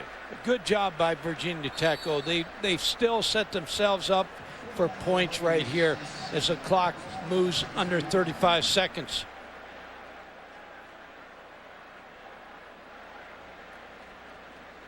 Well, you see Worley on the sideline. Now the story is Frank Beamer even came out early, as the kickers always are the first people to come on the field, and he wanted to watch his kicker and see if he was going to be able to get any distance on the ball or not, knowing how important field goal kicking might be in this ball game. And Frank said he is going to be our kicker tonight, but he's had back problems. And as I mentioned earlier, his numbers from 40 and outside of 40, only 6 of 15. I was down on the field with Jim Donnan before the game, and he was jumping up and down. He was throwing the football. Carter Worley, so I don't think his back's bothering him at all. And that's why the Frank Beamer's going to get him out there to kick this field goal. Now, the point is, he has kicked as long as 47 yards in a ball game. But kicking off, he injured his back. And Frank said, I wish I just used him as just a place kicker and not allowing him to kick off. And that's when the problem started all over again. Thinking about this first half, 2 big plays. Miami dropped the touchdown pass.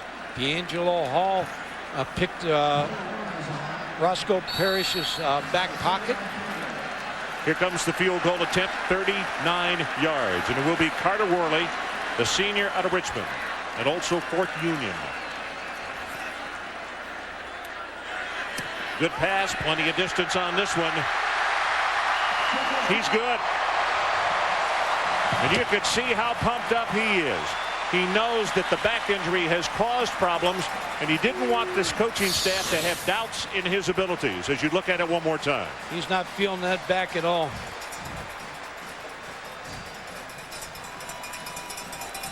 And watch the reaction of his head coach, saying, yep, I knew I was making the right decision, because he has been a solid kicker for us all the way through his career, and we certainly didn't want to turn our back on him now. There's a lot of one-loss teams that around the country right now that are getting awful interested in this football game. Well, I'll tell you this. Virginia Tech is playing extremely well, but there are 30 more minutes of football left here, and there's no team in America that has handled come-from-behind situations any better than this club that's wearing orange pants and white jerseys tonight. Now, Miami's definitely has to get more out of their wide receivers in the second half. This is something that their coaching staff talked about. In fact, Larry Coker said, I'm not calling anybody out. I don't do that to my players. But he said, we only have 6 touchdown passes by wide receivers in 7 ball games. We're not getting the big play, and we need that. Here's the kick. Bobbled for a moment at the 20-yard line. Then out to the 30, Quadrine Hill, the fullback, who was one of the up blockers, picked it up and able to have decent field position. Oh, here's the block, or the field. No, this is the field goal fake, and the ball being dropped in the end zone by Everett. And if Kevin could have dug a hole right there and crawled in it, he would have done it.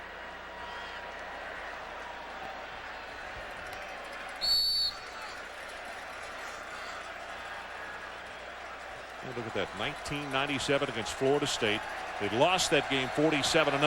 That's the last time that they were held scoreless in a half. 2 seconds, 1 second, and we head to halftime. A standing ovation here at Lane Stadium. And for very good reason. Adrian Karsten, let's go down to you. Coach Coker, your perfect record, maybe a whole lot more is on the line here. How do you take this crowd out of the game? Well, I'll tell you, we have to play. The turnover just killed us, and the field position is not helping us at all either. We had an opportunity on a special play, and we didn't make the play. But, you know, we're still in this thing. We're still fine. We just got to go ahead and continue and keep punching. And we got a second half. We're a second-half football team. Offensively, what's going to be your priority in the second half? Well, we've got to be able to run the football a little bit better. And I think we've had receivers open. We just got to go ahead and make the plays. Thank you, Coach. We'll see you shortly. Ron. Okay, thank you, Adrian. Our halftime score, Virginia Tech 10-0 over Miami. Now here's Reese Davis with the Pontiac High Performance Halftime Report. Reese. Ron, you know, you have been shut out in the first half. That was 1997 when they were beaten by Florida State 47-0. But the Canes get the ball to open the second half, and a kickoff return from the 7. It's Hester. And Hester breaks it open and is finally tackled at the 39-yard line. Tonight's game track being brought to you by Pioneer. And this is what happened in that second quarter.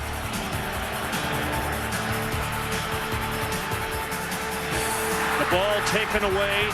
D'Angelo Hall caused the fumble and also picked it off and scored the touchdown. And now here is the fake field goal, and the ball is dropped by Kevin Everett. Then the field goal late in that second quarter, and that's how we stand 10-0. Virginia Tech on top.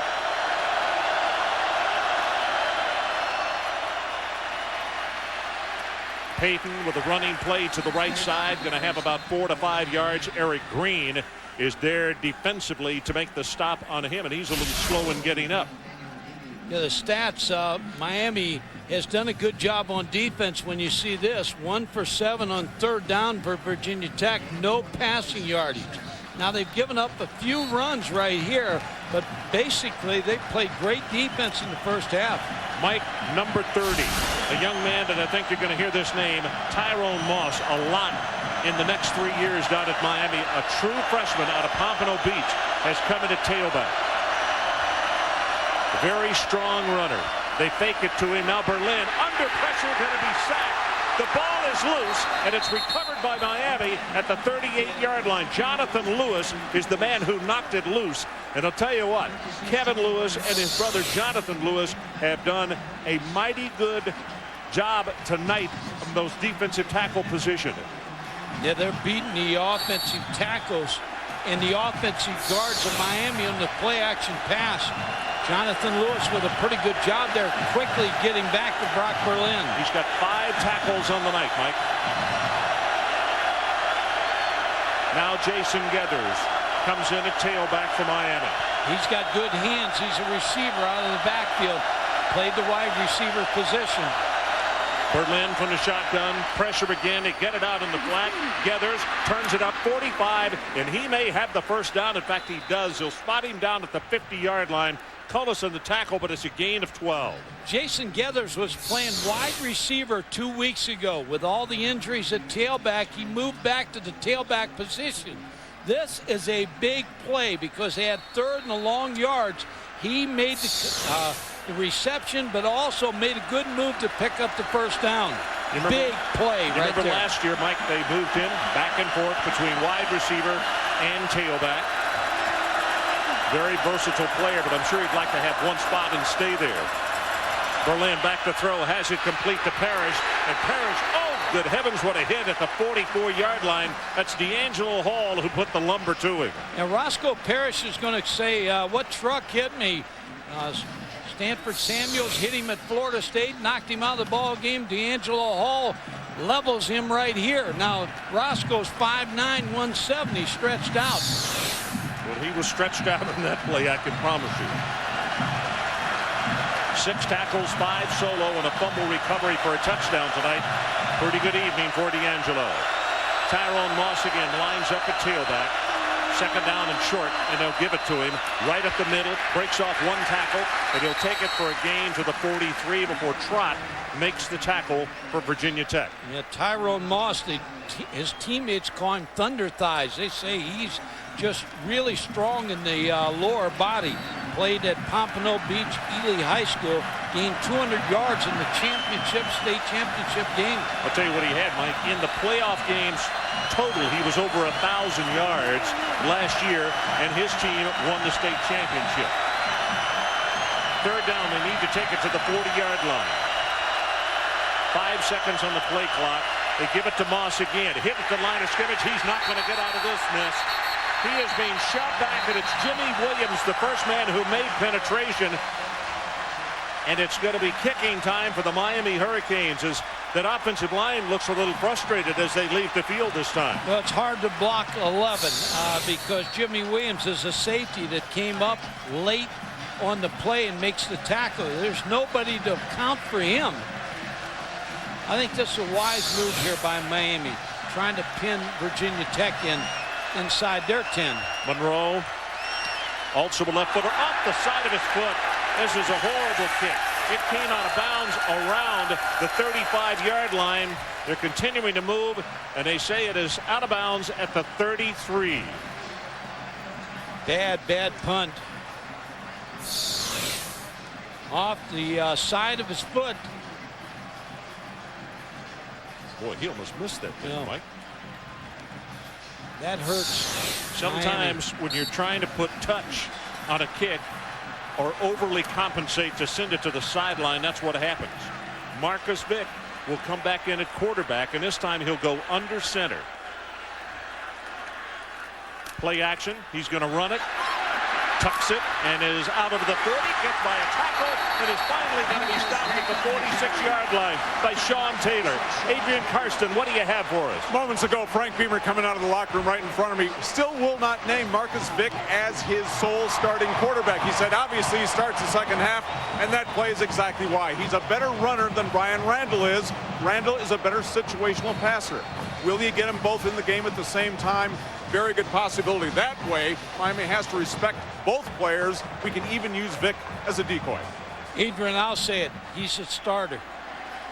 He's going to be the starter from now on in. Richard Johnson in motion to the top of your screen. Now they bring him back toward the line of scrimmage.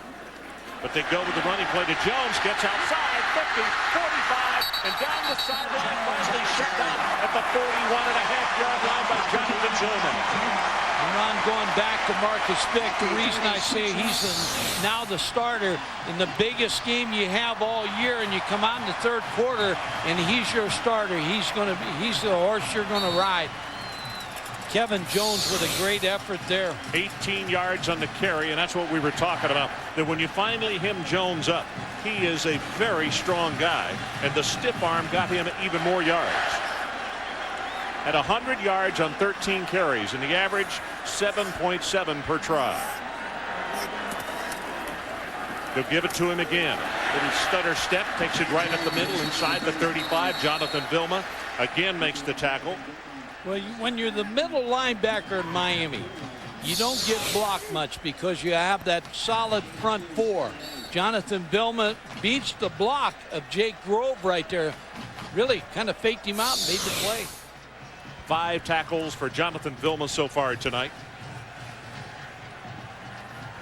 I'll tell you, that's a good matchup between Grove and Vilma. Because Grove, he's a throwback, Mike. He is a very physical guy, and he goes to the whistle.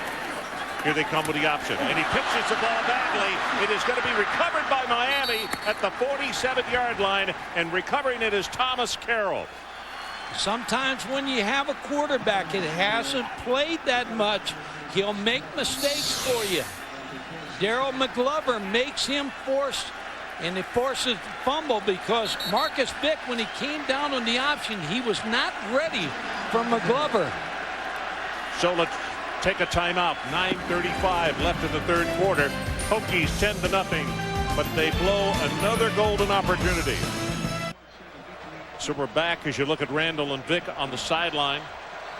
McGlover came in and made such a good play so quickly. Vick didn't have time to think, and his reaction was not good. We'll see if it winds up costing them points. This is the best starting position for Miami all night long. Berlin under pressure, gets by the defensive end, gets the pass off, and it's picked off. That's Green, Eric Green, 20-10, touchdown, Virginia Tech.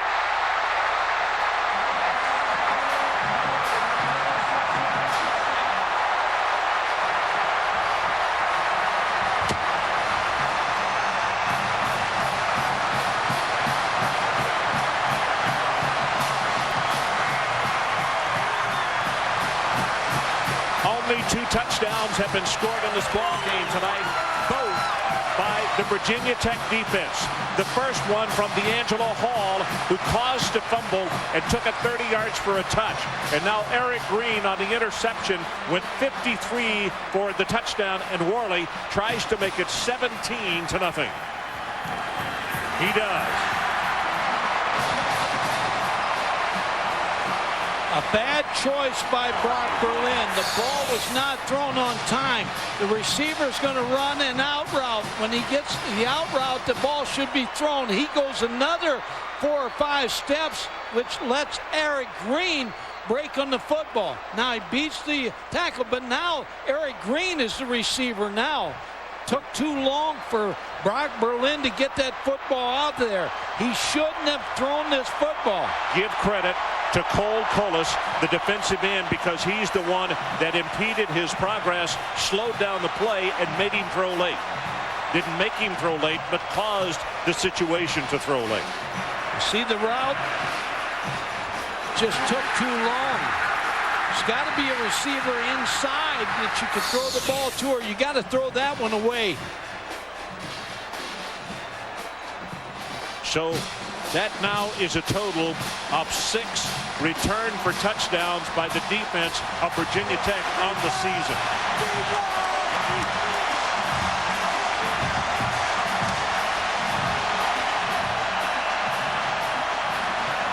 Brandon Pace will kick it off for Virginia Tech. 9:22 to play, third quarter. Hokies 17, Miami nothing.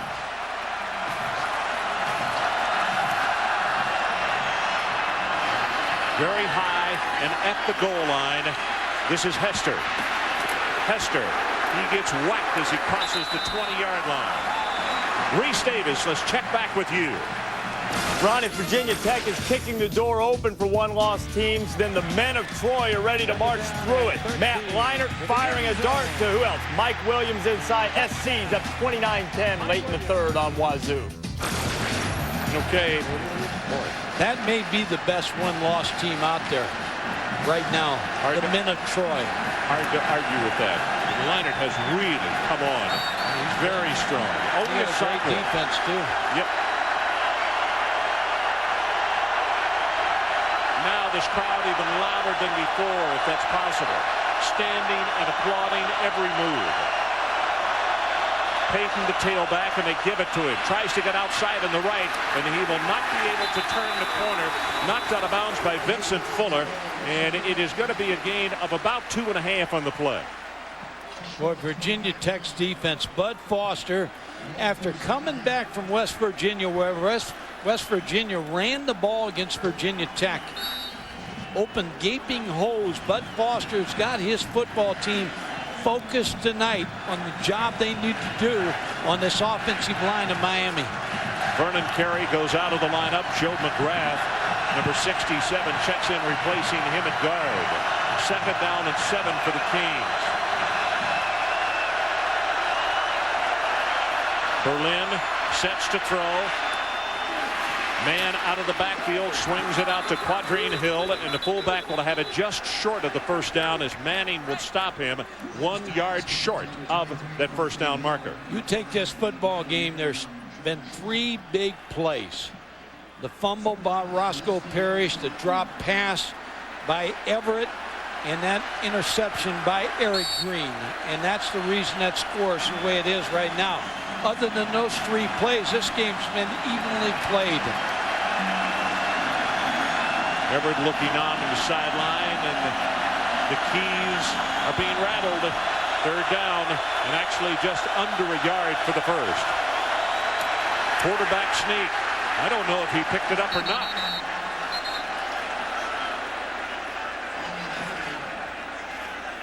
Not a lot of movement at all. The front 4. Adibi got penetration. From Virginia Tech has just owned the line of scrimmage.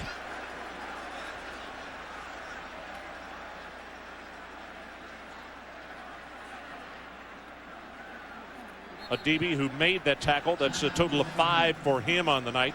And as you can see where the yellow line is, short. It is just maybe a couple of inches short. Mike, you're down 17-0 at this juncture of the ball game. If they don't have the first, if you're Larry Coker, do you take the 4th down situation? Well, it's a good question. That's why he's making $2 million. Well, I think you got to go for it right here. He may punt to football. He's playing safe right now. He knows his defense playing well. Boy, the number 2 team in the country can't get an inch. But if you don't get the inch, the game's over. Well, I started to say you can't give it away in the 3rd quarter, and that's what would happen if you don't pick it up. No, but and you Virginia need something Tech comes good to back and happen scores. right now. Yeah. They're reeling a little bit. They're like a boxer that's been knocked all over the ring. D'Angelo Hall drops deep. What Larry Coker would like to have is that 3rd down play again. Instead of a quarterback sneak, give the ball to the back.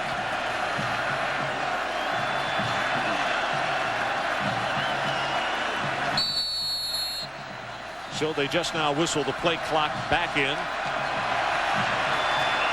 The game clock at 8:56 left of the 3rd. 5th punt of the night by the Hurricanes. And this one is off the side of his foot as well. The last one very short, and this one's going to hit just across midfield and then go dead. Boy, all of a sudden, Brian Monroe with a couple of really bad pop-ups on punt attempts. Let's take a timeout following a 24-yard punt. 17-0, Virginia Tech on top. ESPN's College Football Saturday, brought to you by McDonald's and by Bud Light, for the great taste that won't fill you up and never lets you down. Make it a Bud Light. So we're back at Blacksburg. The Hokies on top, 17-0. Total offense, Miami 176, and for Virginia Tech 149. But you also have to look at 2 turnovers, a fumble return for a touchdown, and now an interception return for a touchdown. Marcus Vick returns to work at quarterback. And Jones will take it straight up the middle. DJ Williams, one of the linebackers, makes his 2nd tackle. In fact, his first tackle was one of the opening plays of the night and has not had a stop since.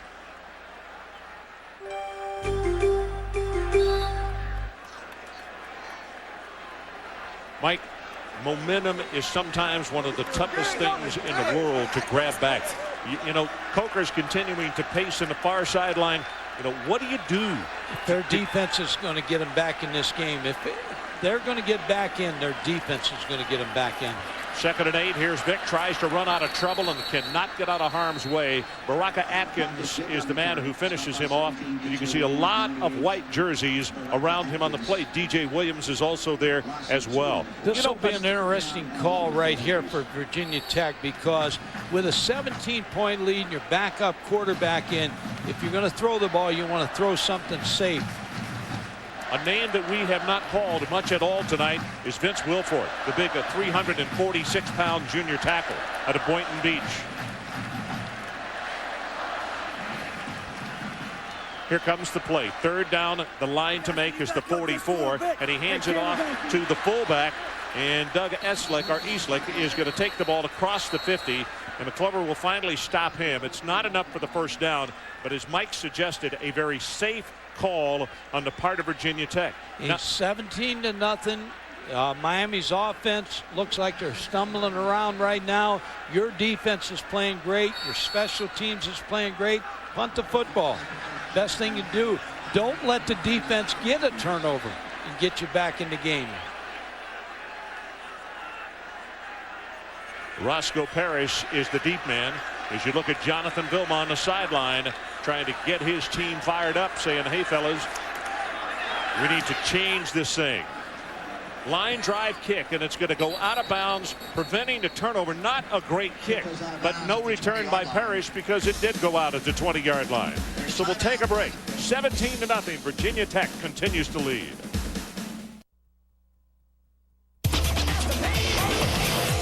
We look forward to every November. The temperature gets colder, football gets hotter. This way schedule, you start to show, who the tougher team is. Second half of the season gets more intensified. Emotions start to fly.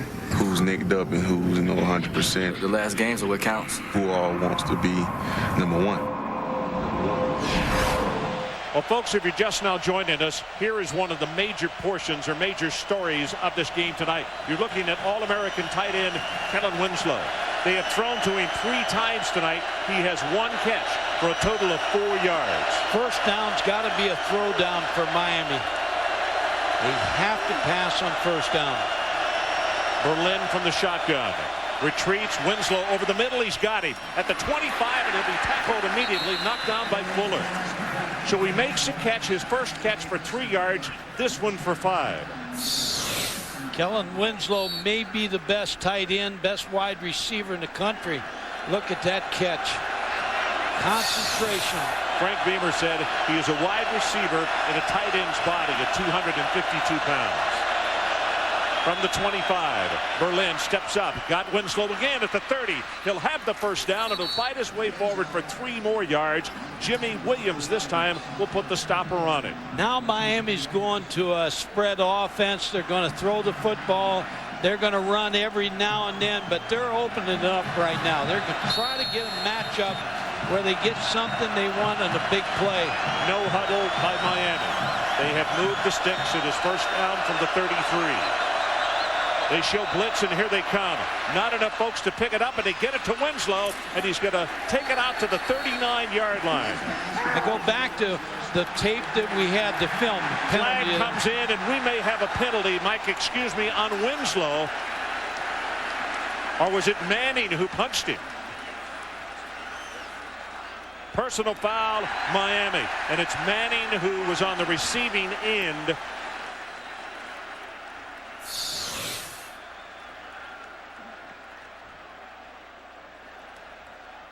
There's the penalty.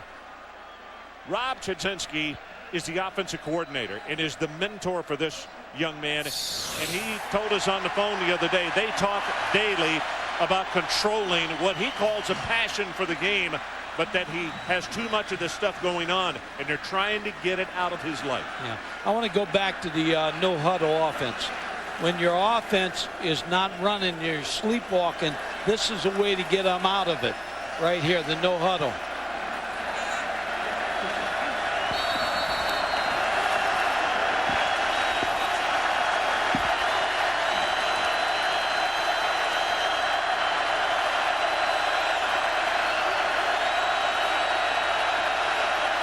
Second down. Following the penalty, second down and 19. Gets it out in the flat, has it complete to Parrish, gets by a man at the 35, and he'll take it out to the 40. And in fact, he is going to have the first down on a second and very long as Manning and Crawford combine on the stop. It's good for 22 yards. The no huddle and the spread formations right now have given confidence to Brock Berlin.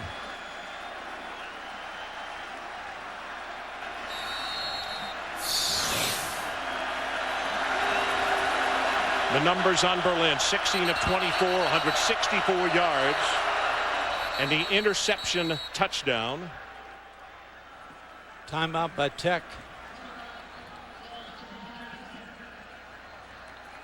They may have too many men in the field. I think they got 10.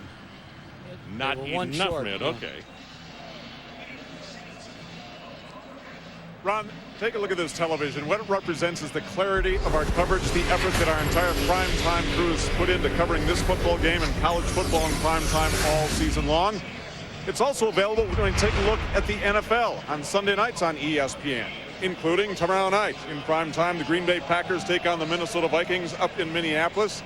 The idea is to call your cable operator or satellite provider and get a look as soon as you can at ESPN High Definition, the big picture in sports. Brought to you by Phillips and Best Buy. And over behind the Virginia Tech bench right now, Ron, and all the other 65,000 people in here, I can tell you everybody sees the big picture right now.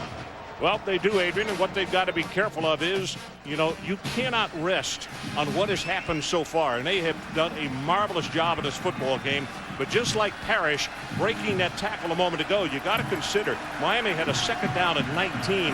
They got 22 yards. Powell, just like that. You got to play every down against these guys, or they're back in the game. This guy right there, Bud Foster, the defensive coordinator, knows that better than anybody.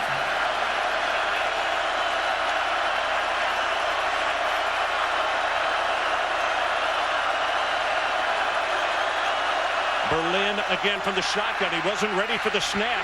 Now the pressure comes on, and he throws this one away, and it's intercepted. That's Crawford down the sideline, and it'll be knocked out of bounds inside the 15-yard line.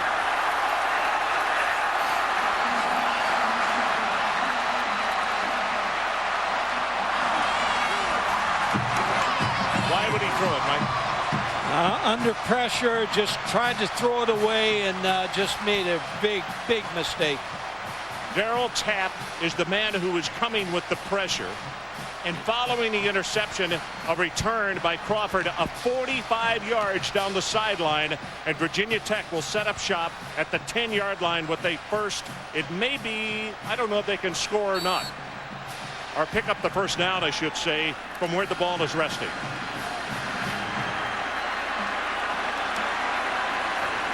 Two tight end alignment, I formation. Marcus Vick operates at quarterback again. And he'll give it to Jones. Jones bounces it outside, gets by a tackler at the 10, still fighting, and he'll take it down inside the 5, and he's down to the 2. Alfonso Marshall is there to make the tackle on him. That was a great run there. That should have been a yard loss. Instead, he turned it into a big gain. Miami had the right defense. They have shots to tackle him.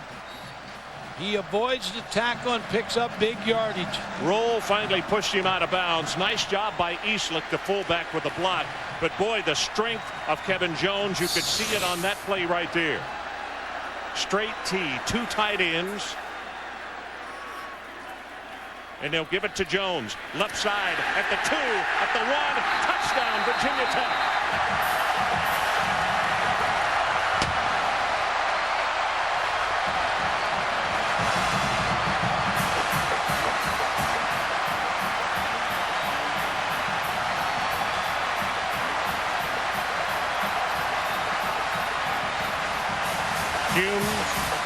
Martin, Montgomery, all with good blocks up front. And right now, Frank Beamer's team, 23-0, and Worley tries to put them up by 24, and we got another flag on Virginia Tech. Virginia Tech has played well tonight. I don't want to take anything against them, away from them, but sometimes more games are lost than won, and I think Miami tonight has made so many big errors. When they make an error, it's a big error.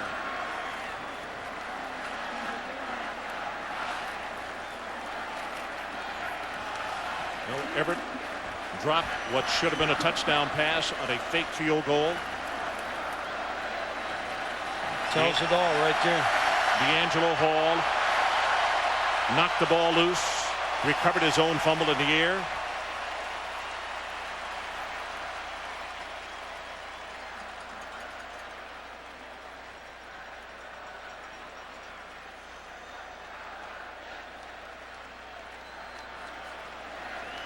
Delay of game defense.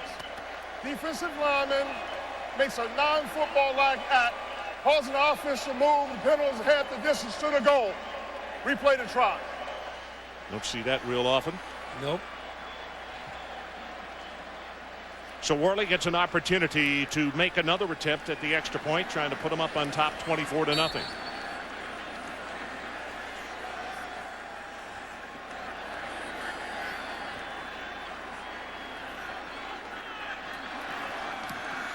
Good pass, knocks it home.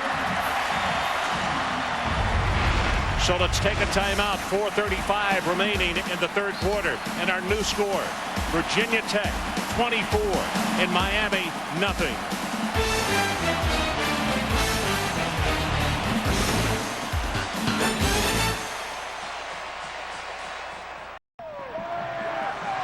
So we're back in Blacksburg, and Lane Stadium is truly alive. 24-0. Virginia Tech on top at the 4:35 mark of the third quarter. That sign right there says a lot. Can you handle the Terror Dome? This place is loud. There's no question about it. There are a lot of loud places in the country that we are fortunate enough to get to do football from. But this one, since they have closed in the south end of the stadium, they lock in what was already a very noisy place, and Pace will kick it off for Virginia Tech.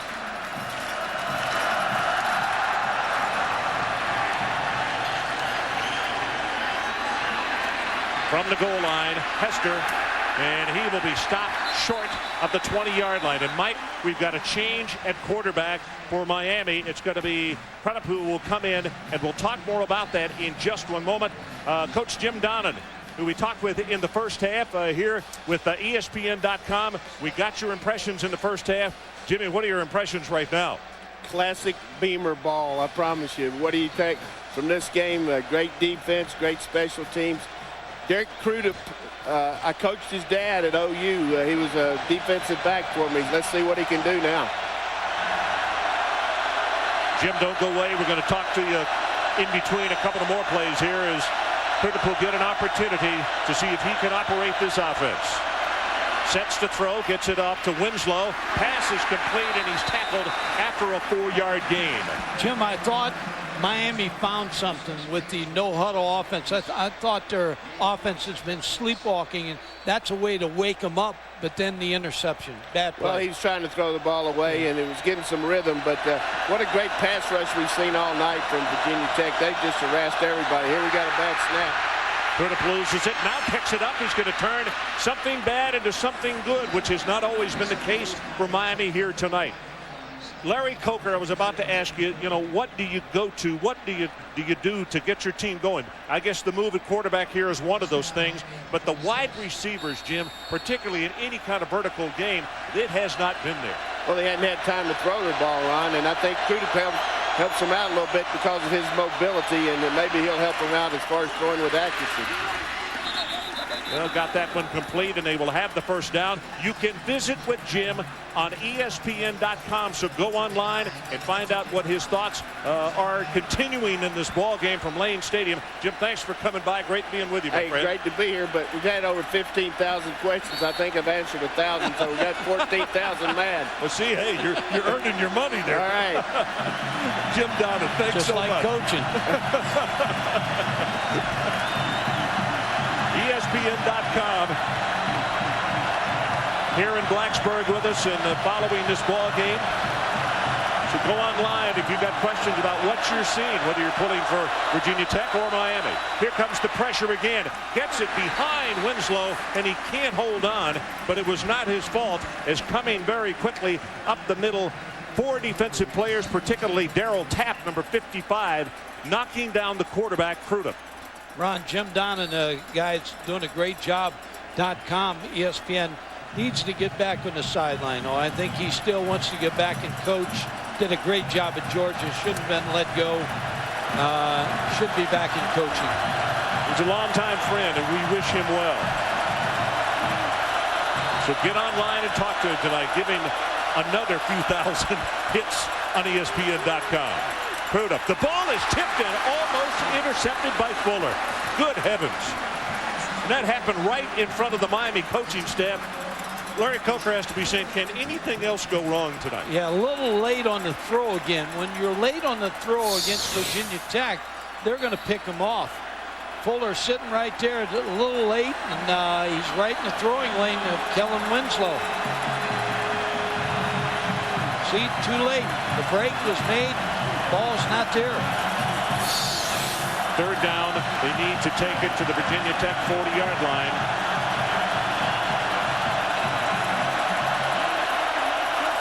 Heard it from the shotgun. They set the screen, and he gets it off to Payton with a blocker in front. And Jared will be close to the first down, but he's not going to have it. Vincent Fuller pushes him out of bounds at around the 42. The problem is going to be for Larry Coker is getting a fourth down play. You got to pick this first down up. This game's getting away from you fast. But they tried a quarterback sneak. The last short yardage, third down they had, didn't get any movement. Larry Coker, only one loss as a head coach. That in the national championship game last year in Tempe against Ohio State. They're going for it. Fourth down. One thing about Derek Crudup being the quarterback, he can run. From the shotgun. Here comes pressure, and he'll do just that. He'll run, and boy, I don't know.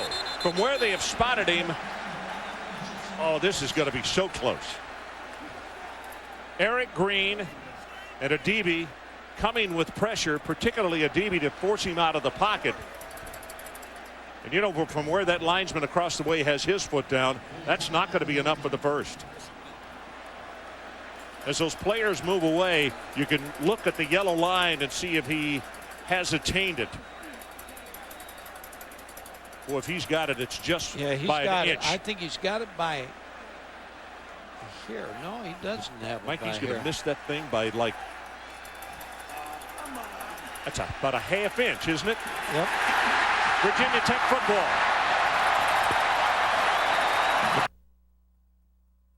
The running threat, a quarterback that Brock Berlin does not give you. He makes a great effort to get to the first down marker, a little short. I'm not sure he got the best spot in the world either, Mike. Neither here nor there. The call makes it official. Virginia Tech will take it over, and the Hurricane offense is stopped and sent to the sideline again. Now Virginia Tech on offense, they just want to make this clock run.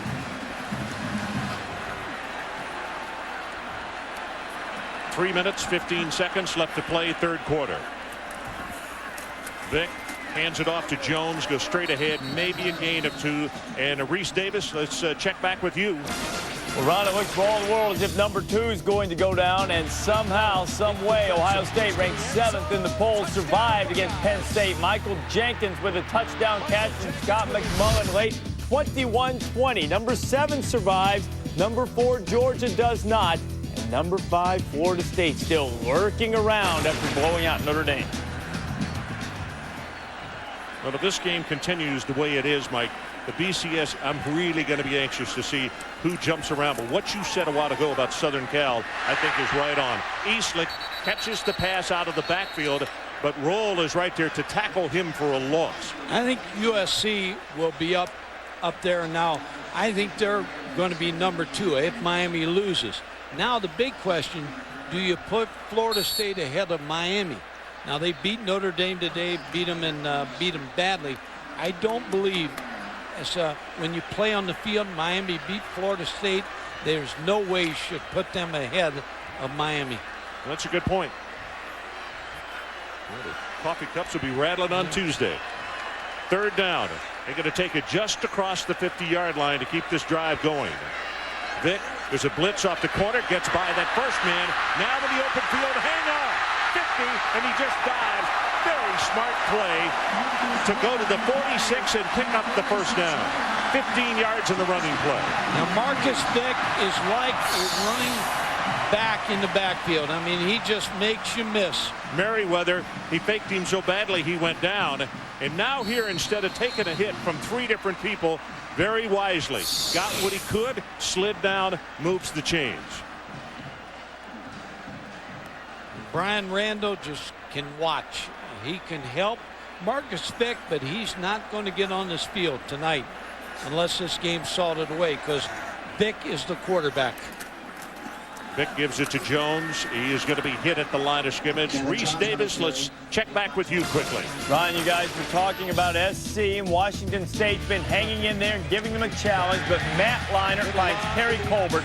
Last 5 games, Leinart has 16 touchdown passes and only 1 interception. Men of Troy up by 20 about halfway through the 4th. Well, they're impressive. Now, there's no question about that. Jim Donnan told me they don't want to be called Southern Cal. They want to be called USC or Men of Troy.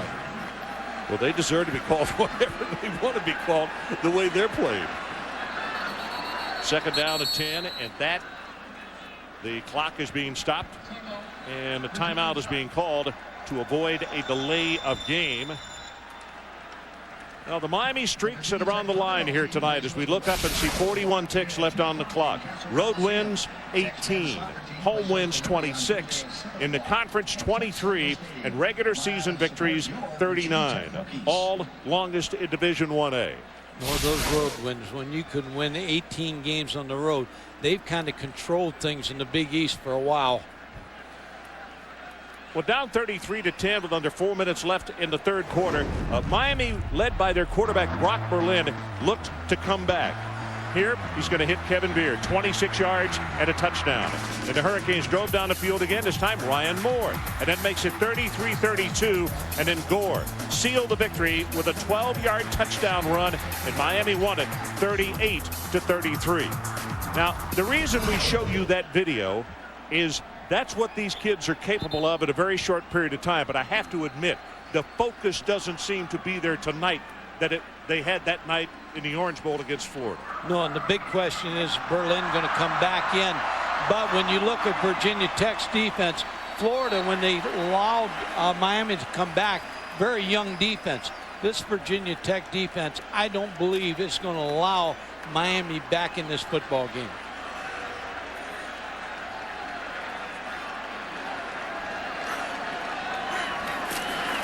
Vick faked it, going to go long. He got a man wide open. Going to go the 10-yard line. It is caught by Wilford. Touchdown, Virginia Tech.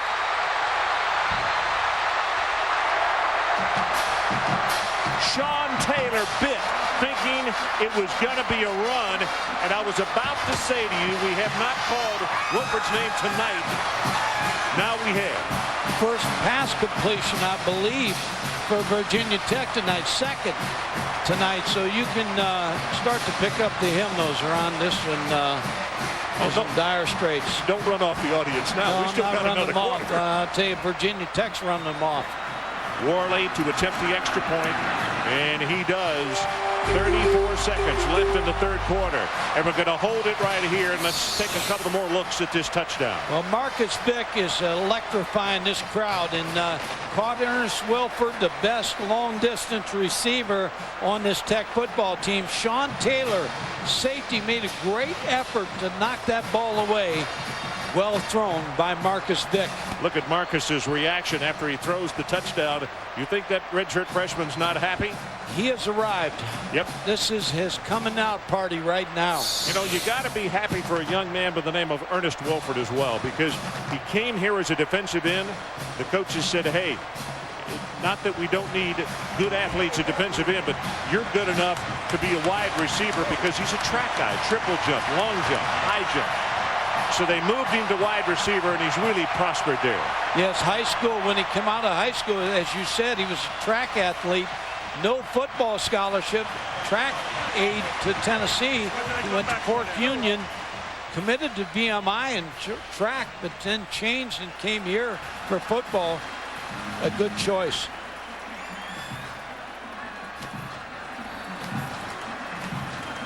So Pace will kick it off.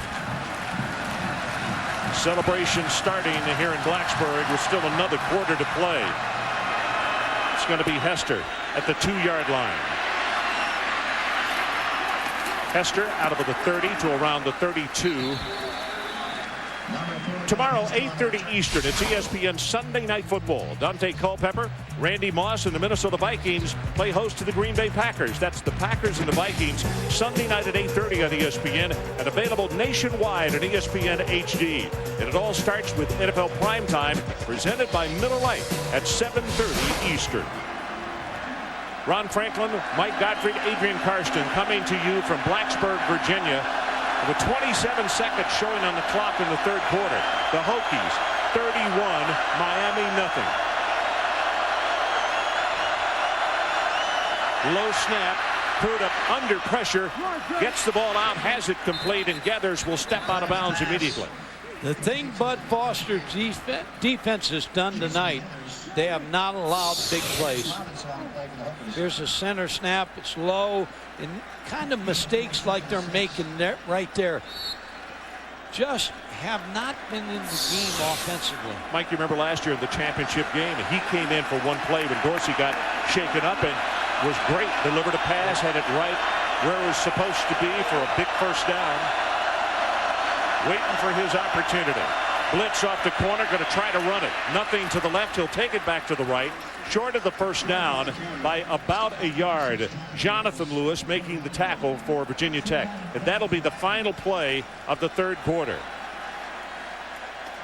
Four fingers go in the air, and this crowd will start coming to their feet again. Here they come. 15 minutes left.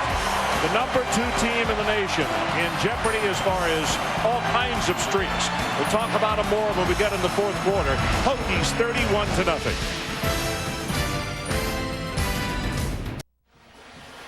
All of you just come in from dinner or some other activity on this Saturday evening, November the 1st. Take a look at those scores by quarter. 31-0. Virginia Tech leading Miami. And we still got another quarter to go. Derek Crudup, the junior out of Deerfield Beach, Florida, at quarterback, throws this one complete. Got it to Moore. And Moore will be pushed out of bounds shy of the 50. Tonight's game track being brought to you by Pioneer. Well, here's an interception. Green picks this one off. As Berlin got forced out of the pocket, threw a pass he should have held on to. Fuller with that interception. And in fact, Fuller is a player who is down on the field right now, which we'll talk about in a moment. And then Vic connects with Wilford for the touchdown to make it 31-0. Only the second pass completion of the night. And you can see them attending to Fuller down right near the hash mark in front of the Virginia Tech bench. Just think of that, though. 2 pass completions, and you got a 31-0 lead. And if somebody had told you against this Miami team that you were going to be able to do that, and going into the fourth quarter you'd have a 31-point lead, you'd have him drug tested, wouldn't you? Well, D'Angelo Hall, now he said it, but I would have had him tested or thrown a net over their head. But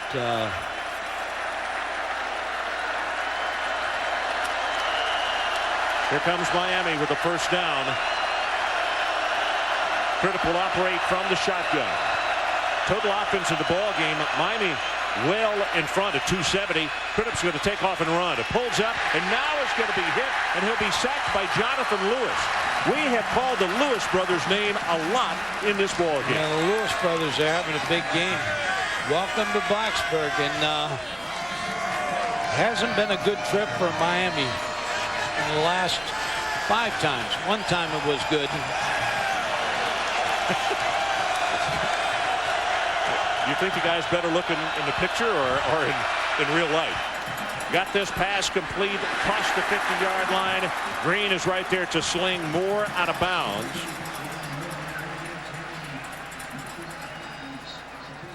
Wide receivers for Miami have not come up big, but the quarterbacks have not played well for Miami. A couple of fresh defensive linemen. In fact, 3 coming into the ball game with Bud Foster's Virginia Tech defense, trying to keep fresh people on the field. Third down, Miami needs to take it to the 43 of Virginia Tech. Crudup from the shotgun has a man out on the flat, gets it complete, gathers, and on second effort, I think he got the first down. Nope, they're going to say he stepped out of bounds short of the marker. Tim Sandage putting pressure, and also Vegas Robinson helping out, and pushed him out of bounds. Well, Virginia Tech has just flown to the ball. I know they coached that. Bud Foster has looked to pursue. Now they have another 4th down situation. I believe they're 0-2. 0 for 2 and 4th down conversions. You're exactly right. And this crowd coming to their feet again and trying to help out this Hokie defense.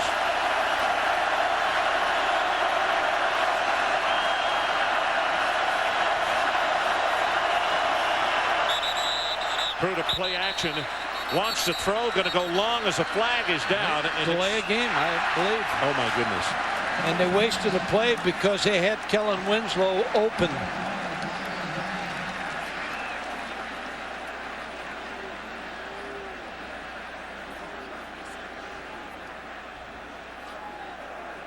Dead ball, delay of game, offense, 5-yard penalty, 4th down.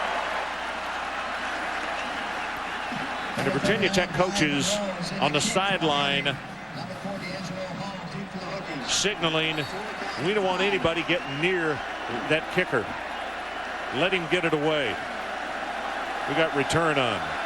Brian Moore. His last 2 kicks have been very, very short. This is a knuckleball, and it's going to be caught at the 13-yard line. D'Angelo Hall, and he goes down, getting away from a big hit at the 15. DJ Williams on the tackle. Let's take a break. 13:21 left in the ball game. Hokies up huge. So we're back in Blacksburg. The signs starting to emerge that some of these people thought they were prophets when they came to the stadium tonight. And so far they are. 31-0. The Hokies on top with just over 13 minutes to play. Jones at tailback. And he has been tough tonight. Gets the handoff, bounces it to the outside.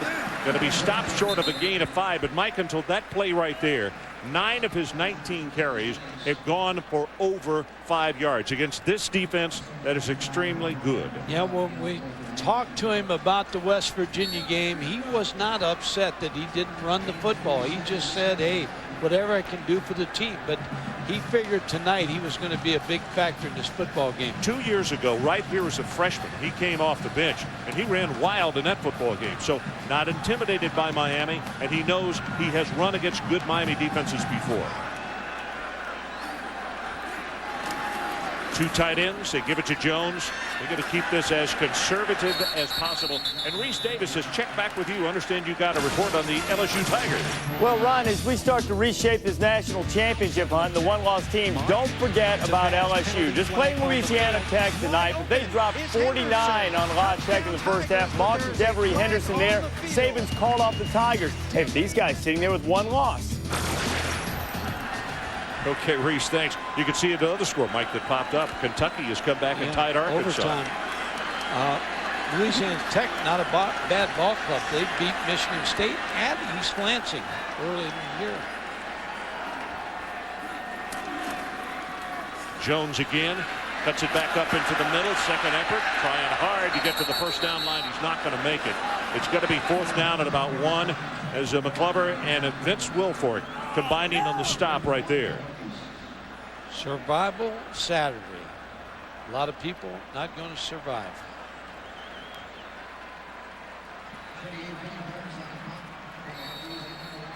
So Benny Burns, the junior out of New Orleans, comes on to punt. Left footer, and he has been very good at keeping the ball away from Roscoe Parrish tonight.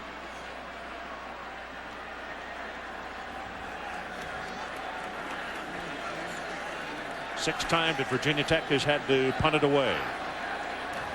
They're coming after him. Gets his kick away, driving spiral, turns over, and Parrish from the 30 tries to go to the left, covered up there. Parrish goes to the right. Frank Beamer special teams just are really difficult to handle sometimes. And again tonight, they have come up big. 31-0. Hokies on top. Let's take a break. ESPN's College Football Saturday. Brought to you by Allstate. You're in good hands with Allstate. And by Acura.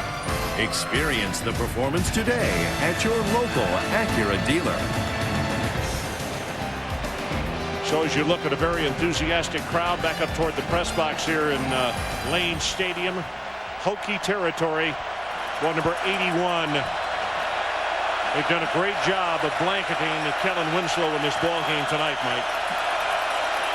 Jason Geathers in the ball game at tailback. Pruda steps up, he's going to run it. Has 5, has 10, and then goes down. And Reese Davis, let's check back with you. I think you got to wrap up.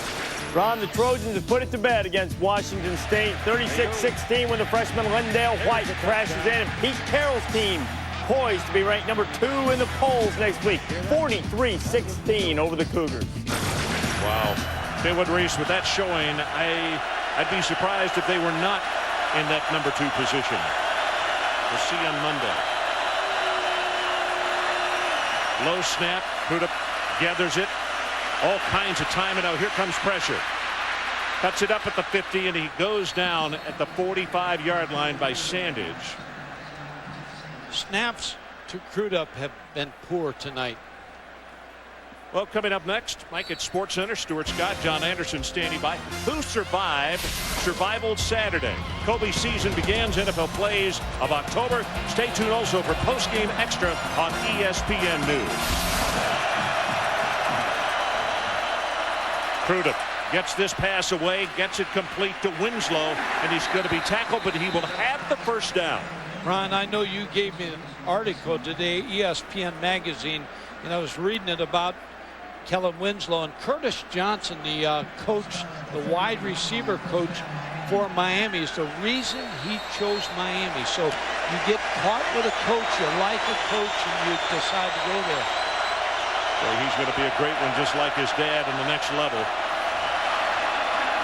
Got this pass, catches it, and that's going to be Moore who will make the grab and is shoved out of bounds just inside the 30 by Eric Green. They showed Brian Randall throwing over there. I believe he'll come back in the game. He'll get one more shot here, and Marcus Vick's probably done for the game. What you think next week when they come on the field, Marcus Vick will be the starting quarterback? Write it down. Marcus Vick is the quarterback from here on in.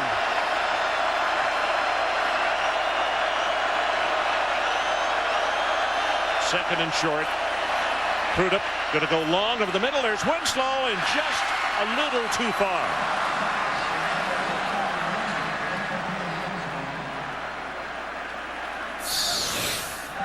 Kellen Winslow is trying to get down the middle.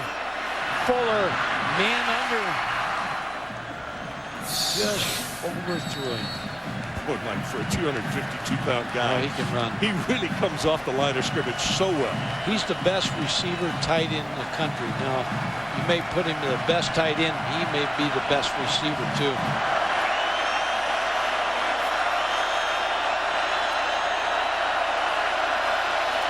Third down and short. Crudup on the quarterback draw. 25 inside the 20. It's going to be 1st and 10 at the 14.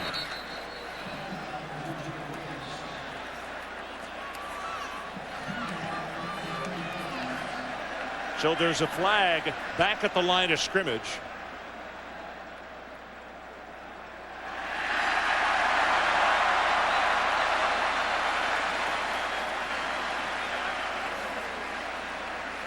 Good.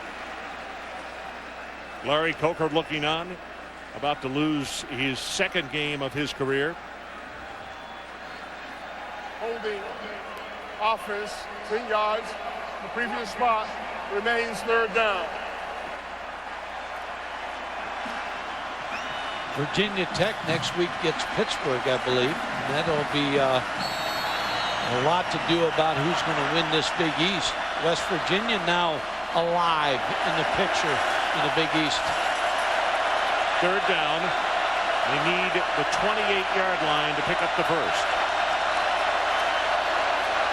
Right tackle moved for Miami. Yep, he sure did. And you know what, Mike, I'll tell you something. He moved on the last play, but they didn't flag it. And now here comes a late flag in as Moore is in a little rooster fighting there with Eric Green. Eric Green might get called for this personal foul.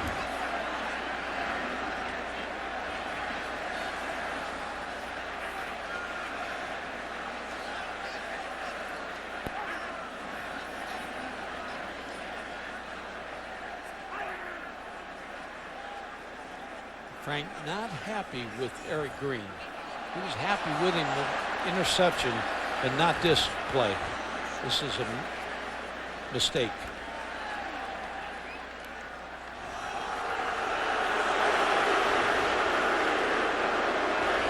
Take another look at it. You'll see why Frank Beamer is upset. Yeah, Eric Green here makes the move here. He stopped him. Now he got an elbow. You never see the first one though. Eric Green got caught.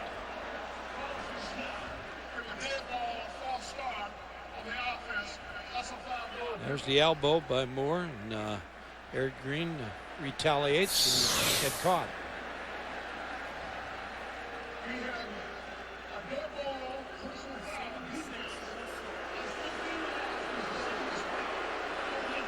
Well, and a big thing right there is not where the distance of the penalty takes it, but the fact that they get a first down. And that's Frank is telling, he's telling the linesman there he got an elbow first. Shouldn't have retaliated, but he got an elbow first. Derek Crudup continues to operate Miami at quarterback.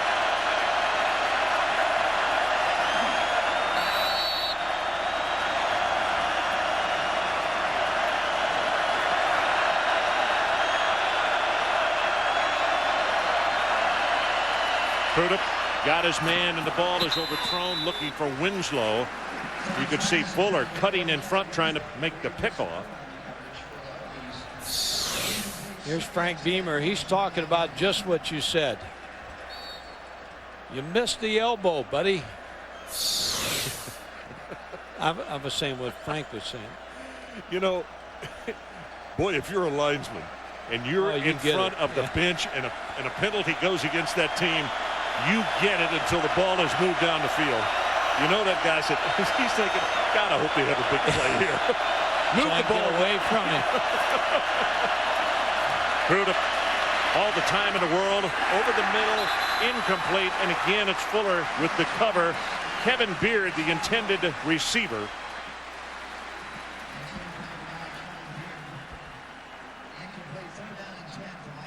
Kevin Beard, the wide receivers, just can't get the football and on time. You know, the interesting thing about the game that Green has had tonight, Darnell Wiles was the #1 and had done such a solid job, and they were worried about being weakened in that position. Eric has acquitted himself very well. He has. He's played great. Crudup stepping up into the pocket with the pressure, drills the pass, and oh my goodness, couldn't hold on. Roscoe Parrish, the intended receiver, and it was just a little too tall, and he fought it and actually grabbed it out of the air and threw it to the ground. So it will be 4th down for Miami.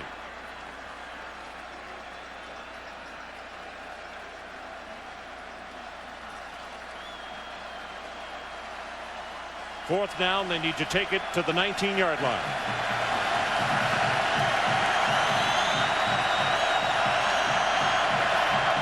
Crowd for the umpteenth time coming to their feet, trying to help out the defense. Crudup drills the ball, has it complete, and that's enough for the first down as the catch is made by Ryan Moore, and they'll spot him out at the 17.5-yard line. Ron, that's one of the few throws tonight was on time. Derek Crudup shows a good, strong arm, getting that out, thrown to Moore. A lot of talking going on in this field right now. You just got to hope that everybody maintains their poise, and this one runs its course as it should. 10th play of the drive coming up for Miami.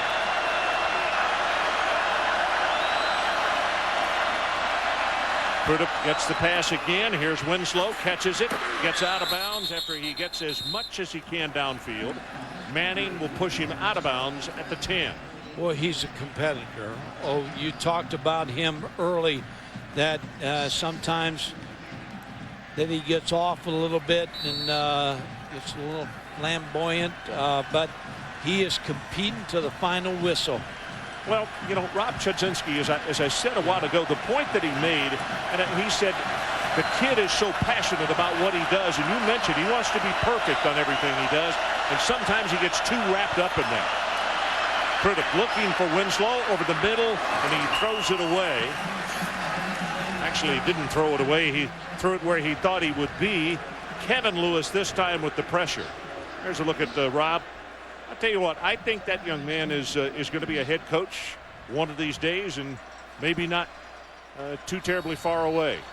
Played at Miami, one of 5 coaches on the staff that played there, won a national championship, now coaching for the Miami Hurricanes. Good, solid coach. He was a good player, too. Yep.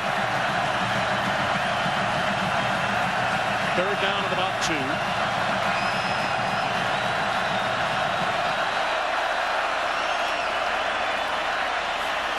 Gets this one out to Gathers. Gathers at the 5, and he will score.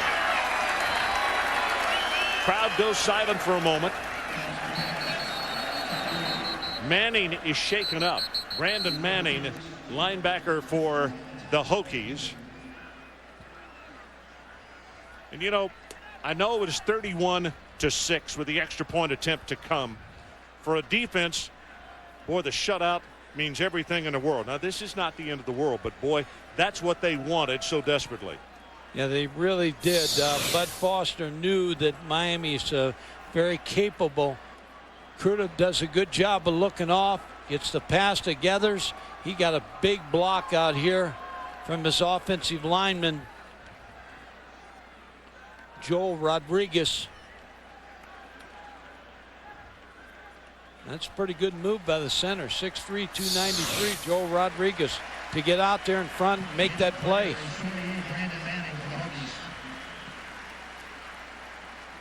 So it's good. Manning is going to come off the field under his own steam. Looks like Trott will come on replacing him. You know, they've mentioned that Trott is a real comer. He's only a sophomore out of Torrance, California. But the note I'd put down, very improved, and they think he's going to wind up being very good. He comes into the ballgame, and we've called his name a lot in this contest. Miami will go for 2.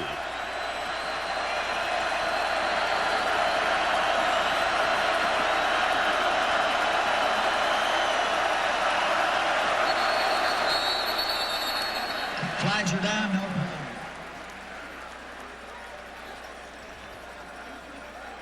Sloppy game, penalty-wise. Dead ball, false start, offense, 5-yard penalty, replay to try. Eric Winston, who some think in the Miami program may be the best lineman they've ever had. You know, they moved him from tight end. He also had run some fullback, played H-back. He called his high school coach and said, "This is what they want me to do." And his high school coach said, "Eric, you're going to make a lot more money on the next level if you go to tackle." And they think he is close to being a dominant guy now. He's only played it for half a season. Following the penalty, here's the extra point attempt. And Petty will knock it home. So with 7:53 left in our ball game, the new score, the Hokies 31-7 over Miami. Let's take a break. So we're back 31-7, our new score, just over or just under 8 minutes to play in this ball game. And Virginia Tech looking for the onside kick. He's got 10 within the 45 and the 50-yard line.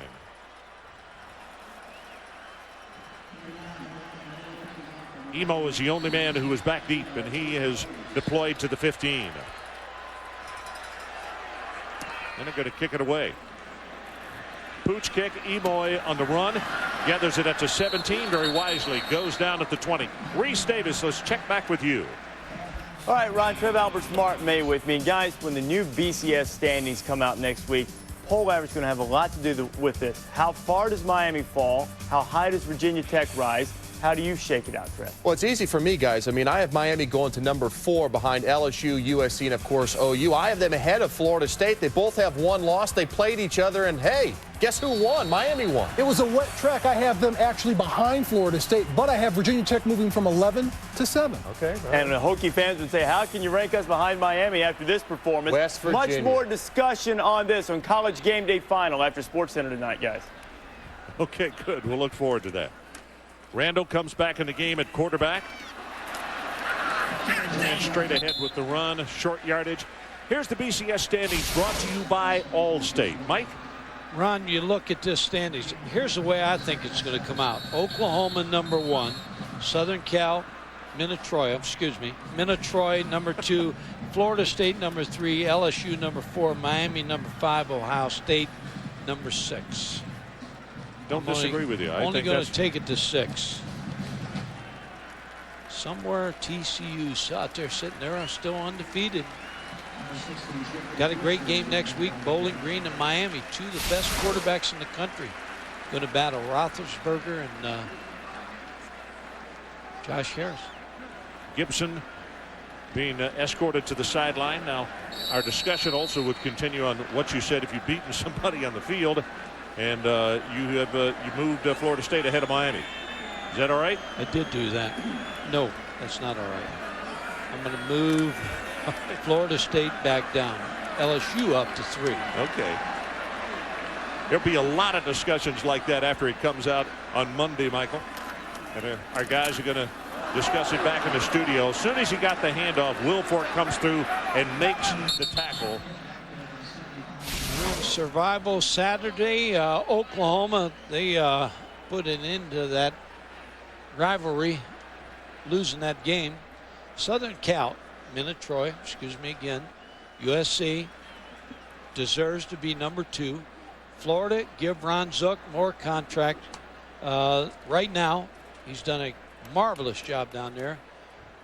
FSU, well, they put a whipping on the Irish. I'll tell you what, when Ricks plays the way he did today with that defense, partner, they're hard to stay with. And then you look, Ohio State came from behind to win. Mac Brown's club with a huge win over Nebraska, held them to less than 1 yard per carry. Vincent Young again proves that he is truly one of the young superstars of the future. And how about Michigan? That game, to me, there were big plays for Michigan State, but it was like the Wolverines won that more than just by 7 points. Yeah, they really did. John Navarre had a good ball game, had a fumble that Michigan State took back for a touchdown, but played well today. They ran the ball very well.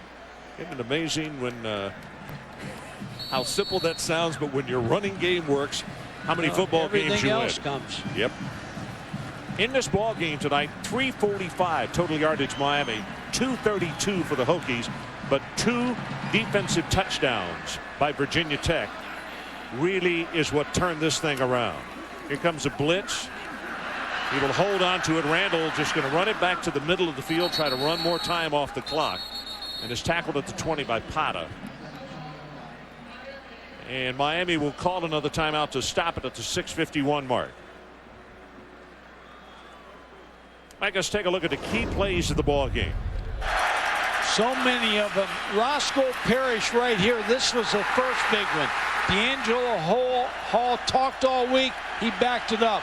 Here's a pass right here that Everett just let get away. Could have got him back in the game. Eric Green with the interception. Touchdown. Mistake. And then Marcus Vick securing the #1 quarterback spot with the touchdown pass to Ernest Wilford. So the key plays for that fumble return for a touchdown, 7-0. And Virginia Tech got the field goal. They led 10-0 at halftime. But then they really struck big in the third. Here's the interesting thing, Ron. You look at this stadium, there's nobody leaving. Nope. They're enjoying this. I mean, this crowd was good. They were a good home field crowd. I'll tell you, they were great. You're right. We got movement again. Because of the streak, but also because it is Miami and the fact that they just don't lose very often. The point that you make is excellent because they're going to sit here and they're not going to leave. No. They're going to sit here and watch the celebration. Offense. Ron, here's a point, too. The best player on this Miami football team, he's on the punt return team here, Kellen Winslow. He's trying still in the kicking game to make something happen. 31-7. That's a great team player there. Here's the kick, line drive, and Parrish at midfield. He's going to hand it off. And on the reverse, they got a picket fence out there. Sean Taylor down the sideline at the 20, and he laterals the ball back. That's to Kelly Jennings, and he's finally tackled. Mike, talk about these streaks one more time. This is what they have had going. Yeah, the two they're going to lose here, the road wins and conference wins. Regular season wins. Of course, they lost to Ohio State in the Fiesta Bowl. They're all going down. Sports Center coming up next. Immediately following this one, we got 6 minutes and 31 seconds showing on the clock. Hokies up 31-7, but following that short kick and long punt return, Miami with the first down inside the 20. Here comes an all-out blitz, and they go with the running play, and it's going to be stuffed. I mean, not for a loss. Adrian Karsten, let's check with you down on the sideline. Leave it from someone from a Polytechnic Institute to come up with this idea. If you look at the base of either goal post, underneath the padding that says Hokies, there's a big hinge with a lock on it. Now, the guess is that there might be a few people on the field besides being post-game on. And if so, what's going to happen, it's going to act like the breakaway basket on a backboard. I'll finish that thought in just a second. Okay. We're intrigued. Here comes a blitz again. Prudhomme right over the middle. Gets it to Winslow. And he is hit immediately and going to be stopped there. Jimmy Williams, the first man to grab him. Okay, Adrian, to complete your thought there. Security is going to do the best they can to keep people away with dogs, from what I understand. Well, if they can't, the whole idea is if the students and other fans get up on the goalpost, so number one, that no one gets hurt, the thing is just going to collapse. Like if someone big went up, tried to stuff a basketball, the rim breaks away on a backboard. That's the whole theory. The same theory here. It's never been tried. So we'll see what happens. But that way, the goalpost doesn't break. No one breaks bones. They celebrate, but the whole idea is that the security keeps the fans off the field in the first place. It's a first for college football. We'll see what happens. Okay, Adrian, thanks very much. While you were talking, Ernest Wilford being taken across the way, and that's where the X-ray unit is. That's not a good sight right there if you're a Virginia Tech fan, when your biggest wide receiver has to go over to be X-rayed. I wouldn't be surprised next week that Randall's not a wide receiver. If Wilford's hurt, get him back on the field because he's a good runner. Third down about 5.5. Prudhomme gets by the first pursuer, throws the ball, intercepted. It's Fuller, Vincent Fuller.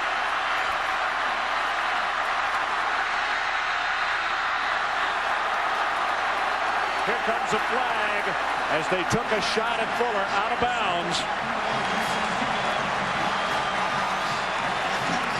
And now we got a fight going on in front of the Miami bench.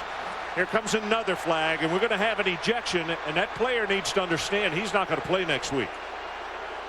But the most important thing to remember is, I know there are a lot of streaks alive, and this is an awfully good football team at Miami, but when you get beat, you got to swallow your medicine just like everybody else that you beat.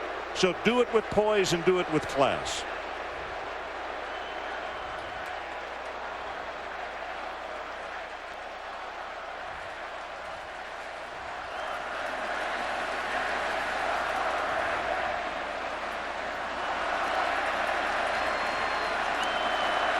Boy, Fuller with a great interception again. And a big return. He has been, how many times have we called his name tonight? Just stepped in front of Kellen Winslow, picked the ball off, and picked up valuable yards after the interception. Here's the hit. Probably going to be on Chris Myers, the first flag. You know, the first one, and then D'Angelo Hall ran over to try to help his teammate, and he dead ball, got hit. Late hit, defense, that'll be 15 yards. We have offset, dead ball, personal fouls. Number 4, Virginia Tech. Number 6, Miami, ejected.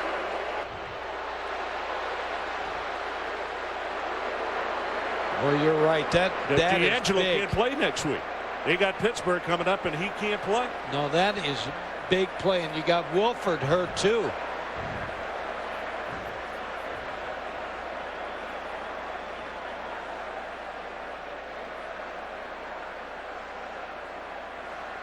Sometimes you got to walk away. He said roll, didn't he? I mean, he said number 6. Roll. Well, while they sort this out, another reminder, Sports Center coming up immediately following this ball game. We've had a little bit of everything here in the last 10 minutes of play.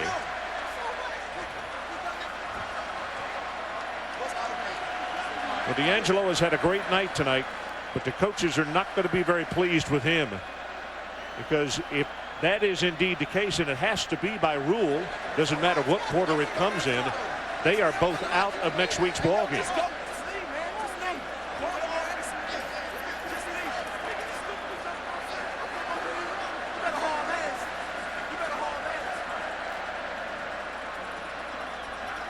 He's still talking to somebody. He's not real happy. One of his teammates. I think he's being admonished by one of the other Virginia Tech players. And this is where you got to think the team. You can't think of just yourself. I mean, and particularly, he's had a great ball game tonight. You know, leave it at that.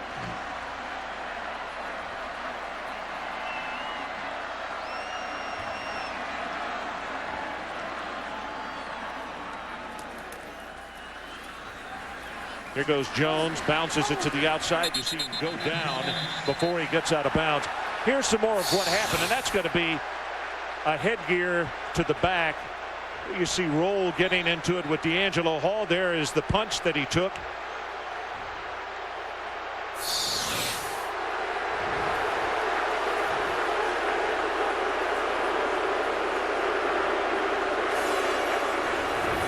Well, the coach is getting on the official, but let me tell you something. Miami has lost their poise right sure here. have. I mean, on the sideline.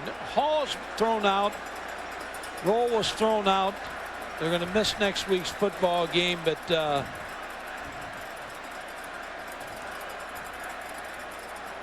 think sometimes if you look back, if you play with more emotion in the ball game.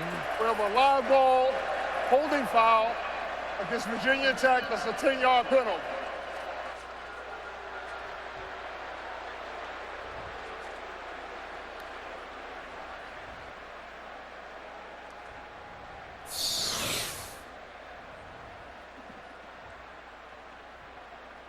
There's the penalty there that Sean Taylor. Still, I don't know if they. Yep. It's 15 yards first out.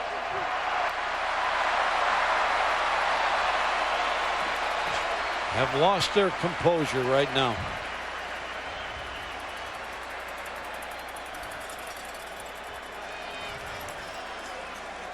Sean Taylor's a great player too. He's probably the best safety in the country.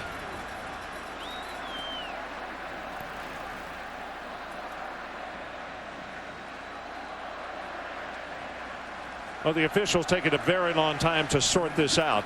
The holding penalty should be stepped off, and in the 15 yards against Miami should be 1st and 10 from that point.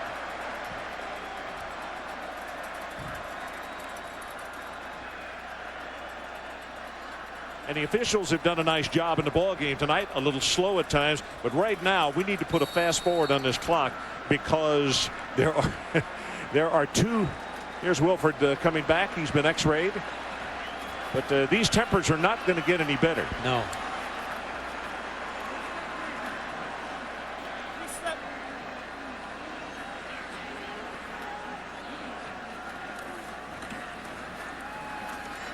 Gives it to Jones straight up the middle, and they'll push him straight back. Talk about D'Angelo Hall. Now we see Wilford coming back limping. But D'Angelo Hall being thrown out of the football game, their secondary is thin as it is. They cannot afford to lose anybody. Playing against a very good quarterback and receivers next week.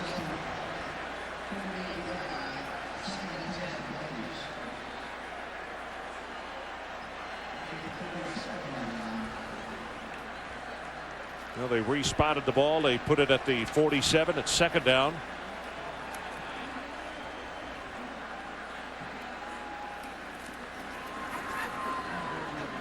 And Jones again.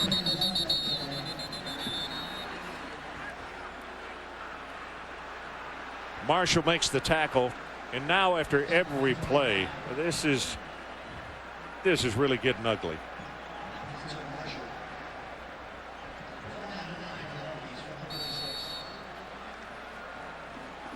They're going into the ACC together. They better get along. I'm not sure that's anything that's attainable right now, Michael. Oh my. Sports Center coming up next. That's 3 minutes and 23 seconds from now. So a timeout has been called, and we'll take it with it. 31-7, Virginia Tech.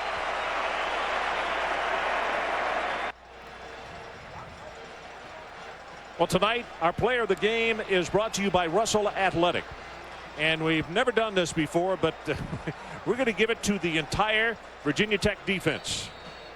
It was not until garbage time that Miami was able to come up with a touchdown. And I'll tell you, this defensive unit, 3 interceptions, 1 return for a touchdown, a fumble return for a touchdown. And they have been, against a really good football team, invincible tonight.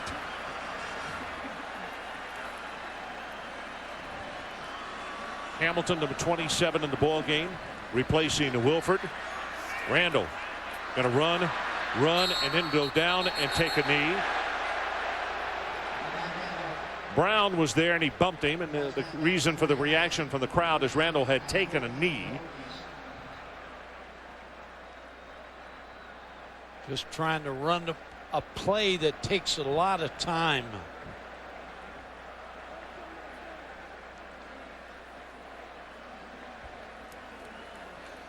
Big win by Tech.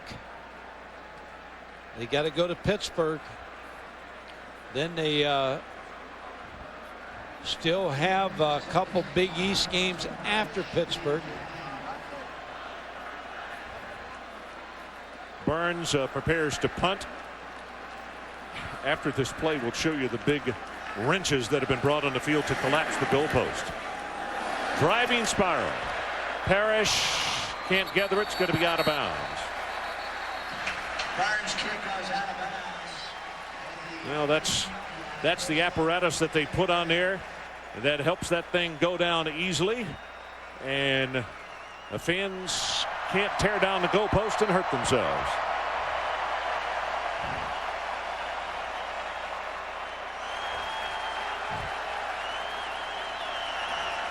So, Mike, for people who did not watch this football game tonight, they're going to see the stats and say, you know what, the newspaper's got this reversed. 18 first downs to 10, 350 to 219. But when they look at the defensive stats, they'll understand why Virginia Tech is winning with the lower numbers. Big plays.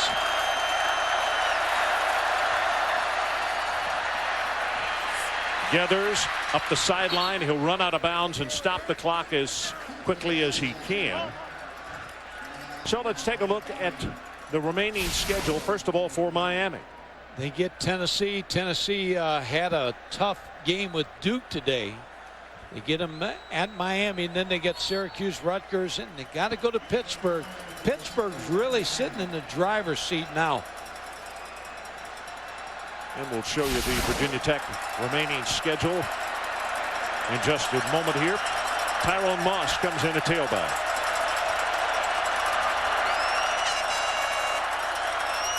And they give it to the talented freshman, and he'll bring it out over the 30-yard line, tackled by Eric Green.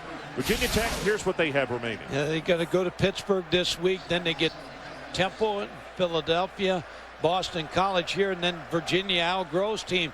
But as again, both Pittsburgh's got to play both Virginia Tech and Miami, but they get them at home. And they're going to get Tech after this big win. They got them right.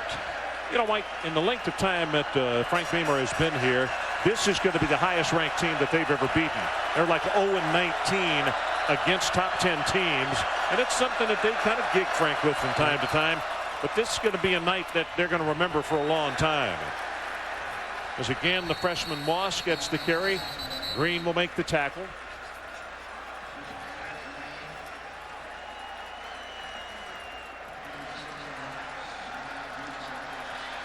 And his thoughts right now are on his players that are hurt in next week's football game. Larry Coker's thoughts about getting this team back up.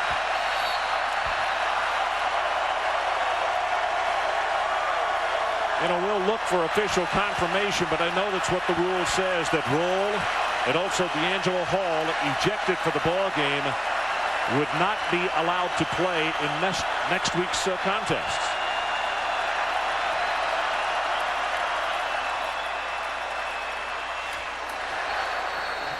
Moss upended. Clock is now under 1 minute, and the celebration, which has been in a dull roar so far, is about to really kick off. There we go. 0-19 against top 5 opponents. Marcus Vick tonight, his coming out party. Virginia Tech's defense won this football game.